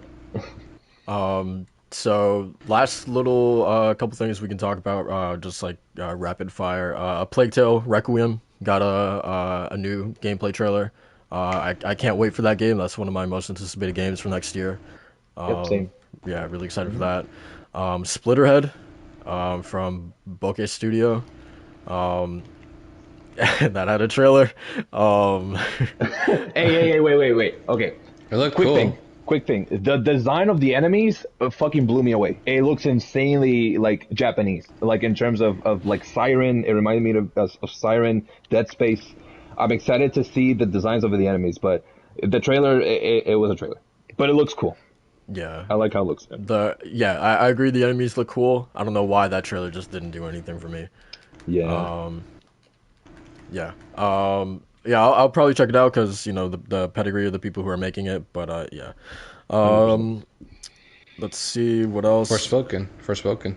Yeah, Forspoken. That got a new trailer. I'm at the point with that game where I'm gonna get it. It's at literally every event, so like I don't need to see anything else from that game. Like I'm good. I'm kind of the opposite, where I feel like I really want to see more of gameplay to gameplay moment. I feel like I understand like this is gonna be like a completely like trippy game so to speak. But I really have no idea what we're gonna be doing moment to moment other than just jumping in between rocks and cliffs and attacking enemies. I mean, mind you, the gameplay looks sick, man. Yeah. Like the particle effects look amazing, and I'm interested. I definitely want to play it, but I want to see maybe is there like town exploration? Is there a little bit more nuance or like that's fair. Stuff like that. But other than that, yeah, it's also going to be another Square Enix game. It's going to be $70. Oof. That's $70 day one, including on PC. So Manzo's mad. But that box art though, man. That box art, yeah, that box art's getting copped, man. That box art's getting copped. Man. That's drippy. I gotta put that on my shelf, man. Yes, sir. So I think that's pretty much it for the Game Award announcements and stuff. Man, come on, you missed one of the most important ones, man. What did I miss? Final Fantasy Remake PC, man. Yes, sir. PC, we're going to PC, baby. Yo, weird, man. No, the other one, at least I want to mention at least two more here. That one is Persona 4 Arena Ultimax coming. Sir. Yes, sir. I'll be coming. Hey, Soul, you forget that, Soul. What's wrong, man? My man Soul was hyped for a game he didn't play, but I digress. Yo. Hey, whoa. Hey, they said this is a sequel to Persona 4 Golden. That's all I needed to know. Yeah. That's all I needed to know. He's also the connoisseur of androids. Don't be coming after me. I saw that and I was like, my man was hyped for a game he didn't play yet. Damn. Hey, watch. I'm about to snatch his soul with this really quick, man. Aren't you hyped for Horizon Forbidden West, man? Isn't that a game you haven't played? Don't be coming after me, man. I knew it was coming. The other one was an indie game that was in actually the pre-show. Have a nice Death, I think it was. Yeah. Where you play as the skull. Yes. Yeah, they look cool. Yes. Yeah, those big Hollow Knight vibes. Yeah. It had damage numbers being thrown up, so kind of like Borderlands JRPG-ish. But yeah, man, that game looked awesome. Just want to mention that. That's it for me. 100%. What was that? Wait. I gotta mention just the weirdest trailer that I saw was something Suitors, Odd Suitors. What was it? It's like the fighting game. Oh my God! Yeah. Naughty Suitors or something? What was it? Thirsty Suitors. Thirsty Suitors? God damn, Like, you what went the through like Where'd you 5 get- goddamn names, man. Where'd you get naughty from? Where'd you get that from? Yo, that was a weird ass trailer. So fucking My weird. man said naughty suitors. Naughty It's like, it's not even close, bro. Hey man, it's a synonym, I guess.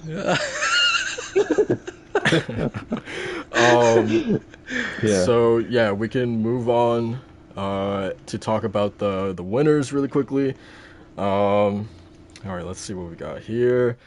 Best accessibility went to Forza Horizon 5. I'm not mad at that. Best audio design went to Forza Horizon 5, which I disagree, man. Returnal should have copped that, but whatever.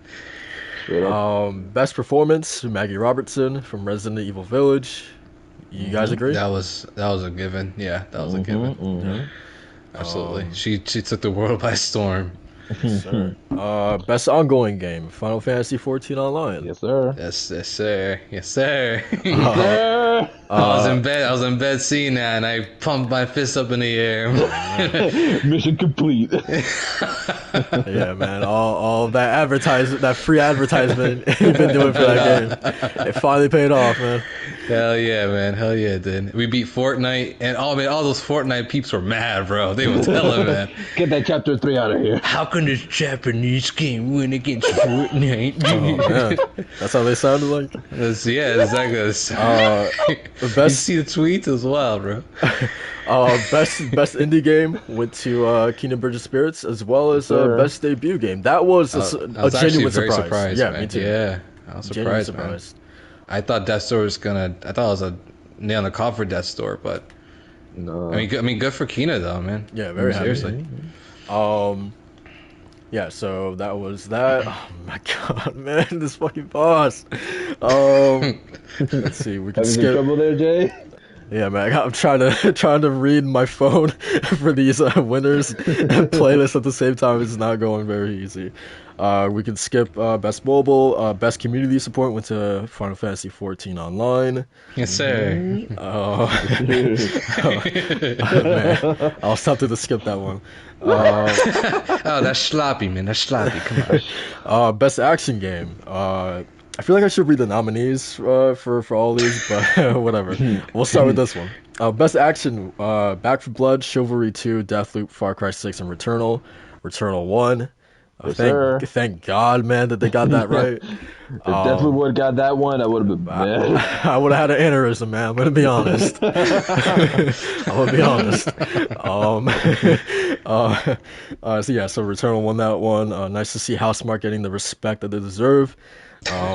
Best action adventure. Guardians of the Galaxy, Metroid Dread, Ratchet and Clank, Resident Evil Village, and Psychonauts 2. Metroid Dread won. Man, Doug Bowser. He got up on that stage, man. It sounded like he was giving like a book report, man. He was like, Metroid Dread is it has both action and adventure. Man, he sounded like he was reading the back of the box, bro. I was like, if you don't get your ass off that stage, Doug Bowser. Jeez, man. Yeah, but hey, man, respect to him and respect to Metroid. Best RPG. Cyberpunk 2077, Monster Hunter Rise, Scarlet Nexus, Shin Megami Tensei 5, and Tales of Rise. Tales of Rise won. Well deserved.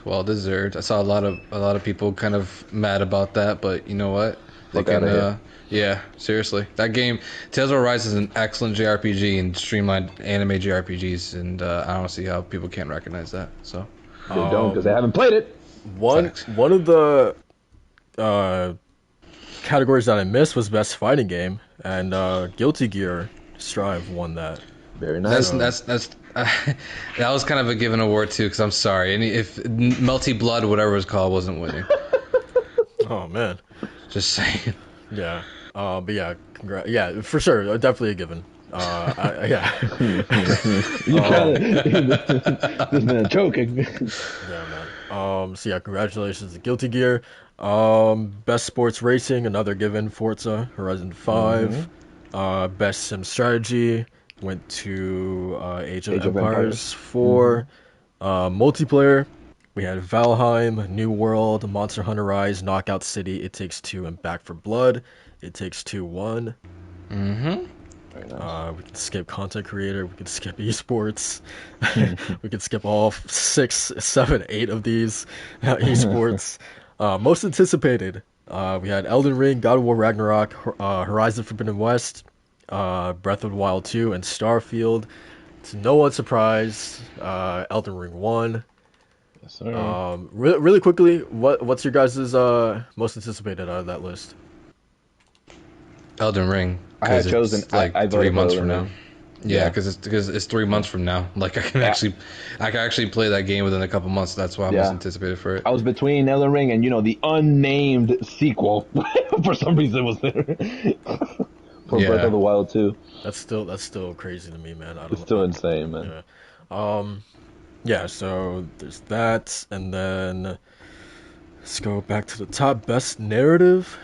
We had Deathloop, It Takes Two, Life is Strange, True Colors, Guardians of the Galaxy, and Psychonauts 2. Guardians of the Galaxy won. Very happy about that.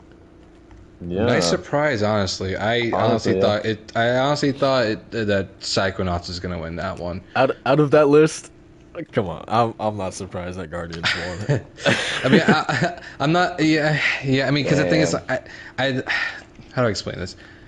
I think Guardians of the Galaxy is again the best written game out of that category or out of the nominees. But yeah, I'm just still surprised that Psychonauts 2 didn't get that one, and one other category. But yes, Guardians of the Galaxy, well deserved. If you want to talk about surprises, one that I was surprised and almost gave me a stroke was best art direction. We had Deathloop, Kino Bridge of Spirits, Psychonauts 2, Ratchet and Clank Rift Apart, The Artful Escape. All right. You guys want to guess what game won? Because I can tell you it wasn't Ratchet and Clank. It wasn't Psychonauts 2. It wasn't The Artful Escape, and it wasn't Kano vs. Spirits. It literally any one of those games, I think people would have been like, oh yeah, for sure. And what did they choose? They chose the game that nobody thought would have won, and everyone was like pissed. I think that has a lot to do with kind of the critics' conception of or not conception. I'm sorry, perception. Excuse me. Sorry, I got my fiance handed me something in the mail and I just distracted my thought. Their perception of art styles, because if something's like weird and kooky, it's gonna be very divisive, which is Psychonauts and Artful Escape. I'll say, but even then, the Artful Escape is like a beautiful game. Yeah, dude. I've never I haven't played that game, but like when they were rolling the B-roll for that, I was like, God damn, how can it not be this game? Yeah, seriously. So I was very very surprised that that wasn't given to at least Psychonauts at the Artful Escape. I thought that was a rob for sure. Yeah. Yeah, so Deathloop won that one. Best score in music, Nier Replicant won. Well deserved. So. I'm sorry, man. I'm struggling. Oh man. Okay, and then I think the last two we have best game direction, Deathloop, It Takes Two, Returnal, Psychonauts 2, Ratchet and Clank Rift Apart. Deathloop 1. I honestly don't know what this category means, so I guess. Well, it's kind of like the same thing. I think it's for the same thing for like films, right? Where like usually like the movie of the year ties into like director of the year. So I think a lot of people were kind of assuming, well, that if it won game direction, it's probably going to win game of the year because game direction is essentially like the vision that you have and what you see on screen. So essentially he's carrying out that vision, and I think it's more of a nod to the director of a game more than anything else. And the cohesiveness of whatever they try to employ. The gameplay systems, yeah. Not necessarily like story or anything like that. Okay, so then I disagree with this one as well. To be fair, yeah. I if anything, what were the categories? Ratchet and Clank, Deathloop. It Takes Two, which would have been my pick. Yeah. To me, it would have been It Takes Two, or I mean, Psychonauts 2 as well, because the level design, the pacing is really good in that game. But yeah. Oh my god. No, damn it. Game of the year. God damn it. Deathloop, It Takes Two, Metroid Dread, Psychonauts 2, Ratchet and Clank Rift Apart, and Resident Evil Village. The winner was It Takes Two, to everyone's surprise, man. Yes, sir. Hell yeah, man. I'm a champion for this game. I'm happy. Yeah. This Walt was talking about doing a fist bump for something, I don't know, earlier. This one I literally did a fist bump because it took me, by such surprise. I was not expecting this, but this, I don't know. It felt like a wholesome ending, man. It felt just right, Yeah, this was the Game Awards that honestly made me feel like there's still some hope among these opinions, man. Because it was diverse in like what the games that won awards, and for the fact that It Takes Two, which is quote unquote an indie game, that was the same guy, did the whole fuck the Oscars thing, to be super passionate about making games from after making films. And to make and for one, it's a co-op game too. So I feel like this game winning game of the year is just like it's the grand cherry on top to everything, for what it stands for what it is, for like how different it is, and like for me, it couldn't be like a better pairing. I'm so happy that it won. Yeah, for sure. I got worried for a moment because Deathloop took like 2 awards, one after the other. And in my mind, I had Last of Us flashbacks. Well, Last of Us took like 5 awards last year. And wait, don't tell me it's Game of the Year. For a moment, I lost hope. I was that set. Deathloop got Game of the Year. I bet you anything got Game of the Year. When it said Takes Two, man, I could hear Marcho's just in the back of my mind. Just him, just paid off. Because we also sing the praises of It Takes Two on this podcast, and how I haven't played it directly, but I've seen a ton of gameplay for it, and it looks incredibly fun. And the story, it's so well paced and so well done. and it touches on some heavy themes as well. So I mean, it all around, it definitely is quite the evolution from A Way Out to It Takes Two. I Yeah. tell you, they did wonders in those years. They did, and that's why I was such a champion for It Takes Two. And obviously, when we go down to like our top 10 games of the year, we're gonna obviously mention this game because of like there's so much in this game that does things that just does excellence, and I saw did better than any other game that I played this year. When it comes to pacing, when it comes to just writing, gameplay, like how much stuff how much of it is like a love letter to video games on top of being this in this genre that no one really ever plays anymore, or is omitted from games. Because like even Halo Infinite, it got omitted from co-op, which is like a big feature for like the Halo title, from what I'm hearing from people. So the fact that a game like this that did have co-op, and it's mandatory to have co-op and to play with people, I think it speaks to like the value of video games. And to me, it was just, again, it was a grand cherry on top. I'm super happy that it won. Absolutely. Yeah, and like seeing his reaction, that genuine like happiness, man. He like tore off his mask, and yeah, it was awesome. His speech as well, man. I wish he didn't have 30 seconds. Yeah, saying like how like he remembers in 2017 when he was up on that stage saying "fuck the Oscars," and he was like, "Well, the Oscars kind of did get fucked." Yeah, the whole yeah. I'm going to dedicate this award to my daughter. I forgot her first name, but they said to my daughter Zoe, and yeah, man, kids are great. Have kids. He's like, get those. I'm like, okay, man, yeah, yes sir, All right, yes sir, I trust you. yeah, I trust that man with my life, man. But yeah, and then him saying, Neil, you're a big inspiration, man. And I follow them on Instagram, and like they were all like eating him, Neil, Haley Gross, and then like a couple of former like or not former but like Naughty Dog people, and this girl from Riot, like they were all like sitting at a table eating together too.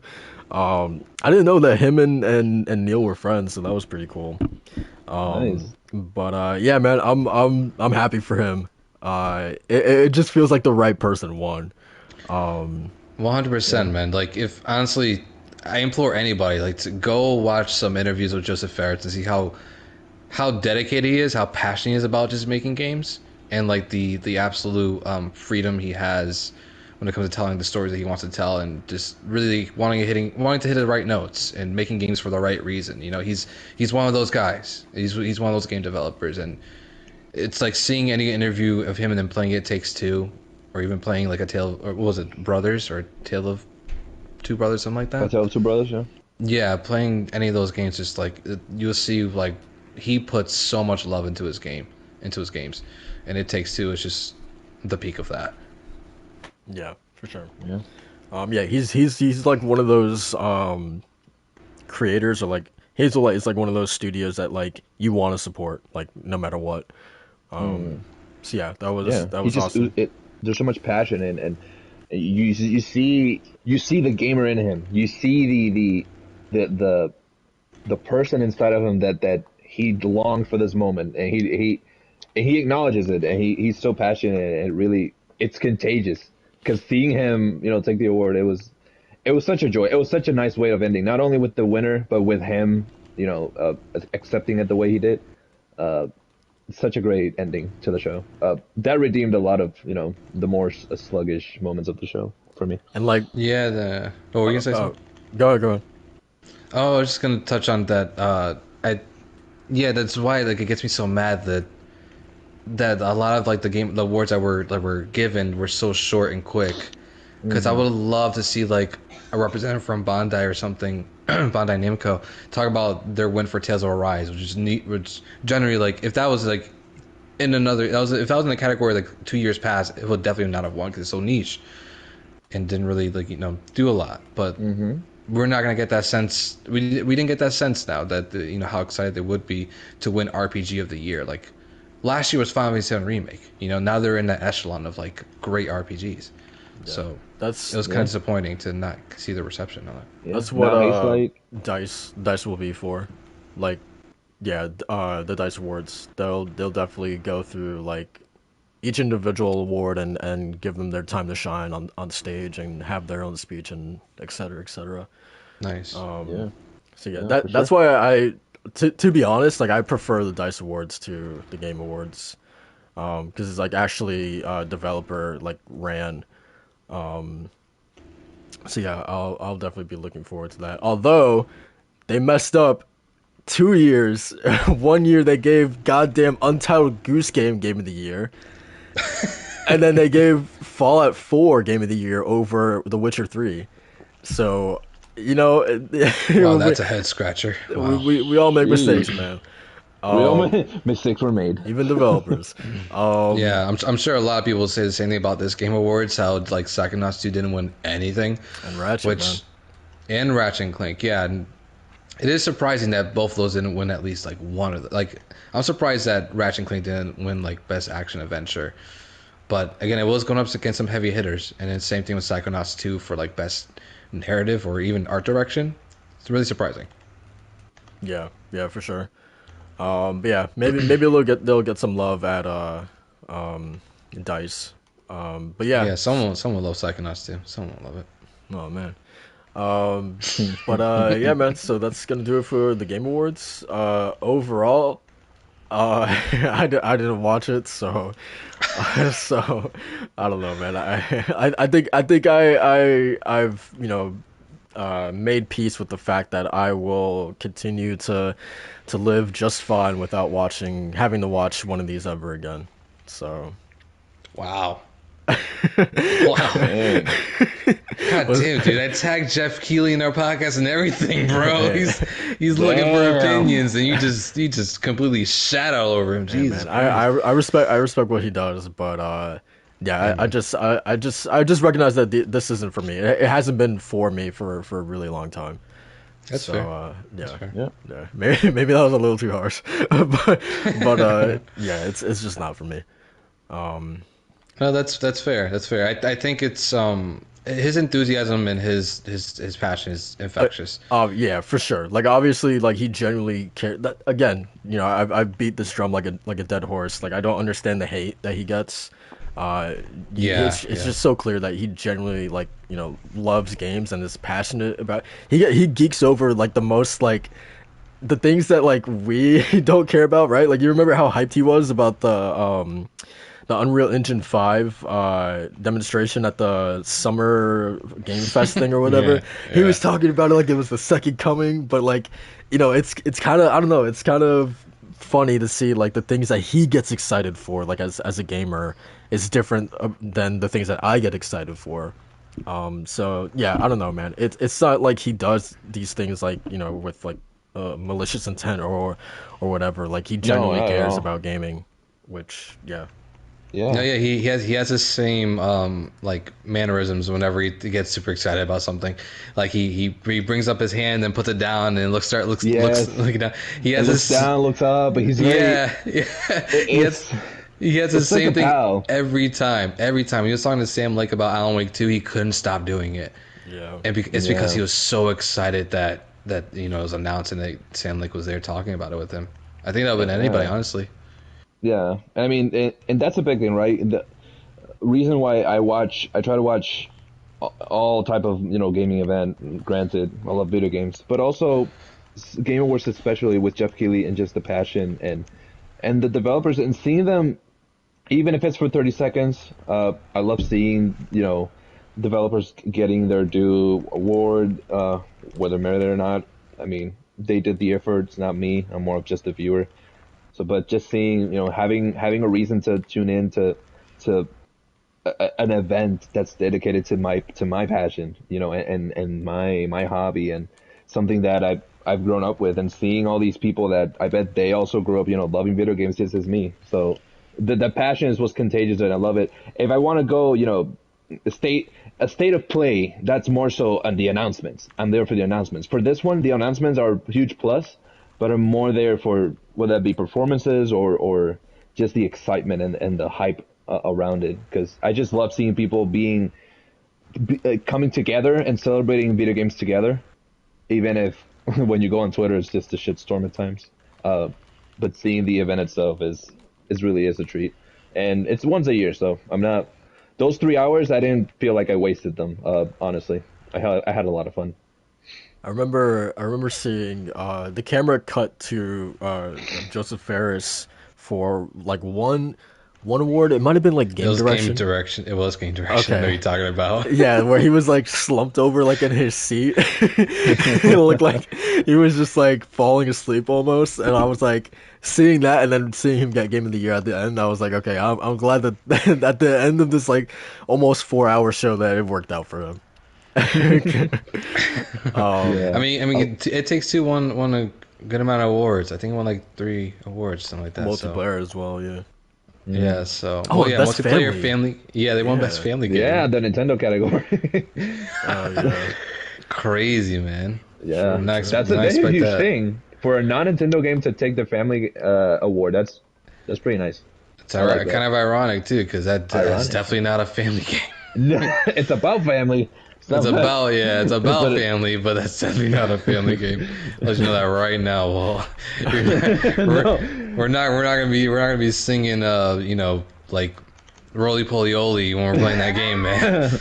You might be a little traumatized after a gameplay We're gonna session. have I'm some just gonna say therapy that. after it. Pretty much, yeah, pretty much. Oh man, I'm excited. Man. But yeah, man, that's gonna do it for the Game Awards 2021. Kojima said he's gonna be at it next year, so we'll see. We'll see what that means. Then again, he's at it every year. What am I saying? Well, but I mean, wasn't it great though for him to reveal the trailer from Guillermo del Toro? Which, by the way, the movie looked cool. But then when he Yeah, shot the Guillermo del Toro, he's like, made- "Hey, Silent Hill." Yeah, When we're gonna get one of those? Dropping a Silent Hill. Well, people be. I saw that tweet much, and he said, "What?" It's like Guillermo del Toro and Bandai Namco like shaking hands, screwing over Westerners or some shit like that. Oh yeah. No, that's because Alice and Bandai Namco just love to screw us over on physical editions for their games. But Same with them with Silent Hill. Then, God damn. yeah. No, that was funny, man. He was Man, like, "Wait, that- I wonder when to get one of those." Nightmare. Look, the trailer Nightmare looked Alley? cool, but Nightmare Alley being at the Game Awards made no goddamn sense to me. It made no goddamn sense. That's one of those things where I'm like, all right, Jeff. Definitely Yeah. Fast and the Furious. Exactly, Crossroads. man. That's to that point. That's what the Matrix thing felt like at the end for me, with Keanu and Carrie-Anne Moss being there. It wasn't or it wasn't nowhere near as cringe as the Fast and Furious thing. When it was pronounced Tekken. Oh, you remember who was it? Genshin Impact. Did you guys see Yeah, that? yo, when she said Genshin Impact, I was like, she don't play no game. I felt bad, man, because I was like, oh, I did she gonna too. get smoked, man. I don't know. That's not as bad as Tekken or though. Whatever Yeah. whatever she said from Fast and Furious. Yeah, That was really funny. but whatever. But yeah, man. it's like we're pointing it out, but in reality, it's like not a big deal at all. It's whatever. No, not at all. Yeah, Just for funny. sure. Yeah, just funny. But yeah, man, that's gonna do it for the Game Awards. Some pretty fun announcements. Cool seeing devs getting some recognition. Really quickly, so we can end off on the podcast with this. How did you guys feel the whole Activision stuff was handled? Would you guys have liked that to have been for him, to specifically call out, Kotick and Activision Blizzard and Ubisoft for that matter? Riot and Bungie, Yeah, from what Porch was saying. Everyone. I feel like he did all right. To be honest, like that kind of subject matter is very. It's tough to point fingers because it happens. I agree with him. Like it happens everywhere, and it's not just a one place now. It's like literally like an industry wide problem that needs to be addressed. And I think he at least took a good first step into doing that. Like obviously calling it out is like much better. It's what people would prefer. yeah. But I feel like actions speak louder than words in that sense. And if he really wanted to drive that point home, he wouldn't have had a Quantic Dream announcement in there. Yeah. You know, or to have, Imagine Dragons representing Riot's, super popular show Arcane. Well, yeah, the show is amazing. I think it's one of the best shows of Oh the year, yeah, one of my favorite shows of all time. But, it's a little having, weird. Yeah, yeah. So I think in that sense, actions just spoke louder than words, and that's in there, and that should have happened. But that's just my perspective. yeah, for Yeah. sure. I felt bad. Like the one thing about surrounding the Activision Blizzard stuff was Matsu, correct me if I'm wrong. Her name, I think, this developer's name is it Belinda Garcia? Yeah, yeah. Okay. Yeah, she was on Twitter. She was talking about like how messed up it was. It felt like her Call of Duty Vanguard, like she worked so hard on, the script for that game and to be ignored like completely. It felt like really dirty and Yeah, like that's. Sorry to interrupt you, but that's why Jeff didn't want to pinpoint, man. yeah. In my opinion, because yeah, it's exactly because of that reason. Yeah, and like I don't know, like to a certain degree, like I sympathize with her. Like, yeah, it is kind of messed up to like, yeah, you toil away for years at something and to have it just like completely ignored and like swept under the rug like it never existed is like really really kind of fucked up. So like, yeah, I don't know. I wish that someone had gone up there and would have said that like I don't know. I like we can like celebrate games and developers while simultaneously like supporting them by calling out their bosses and their institutions and et cetera, et cetera. So like yeah, I wish that like for Call of Duty specifically acknowledge that like hey, these devs worked incredibly hard on this game. But their bosses and their leadership isn't a reflection on the work that they did, and they should still feel proud at what they were able to accomplish with their games and like under the circumstances that they had to develop that game specifically. So yeah, I like they should still absolutely feel proud at what they created. But yeah, it just sucks that that game was kind of like swept under the rug like it didn't exist. So yeah, I completely sympathize with that. Yeah. But Absolutely.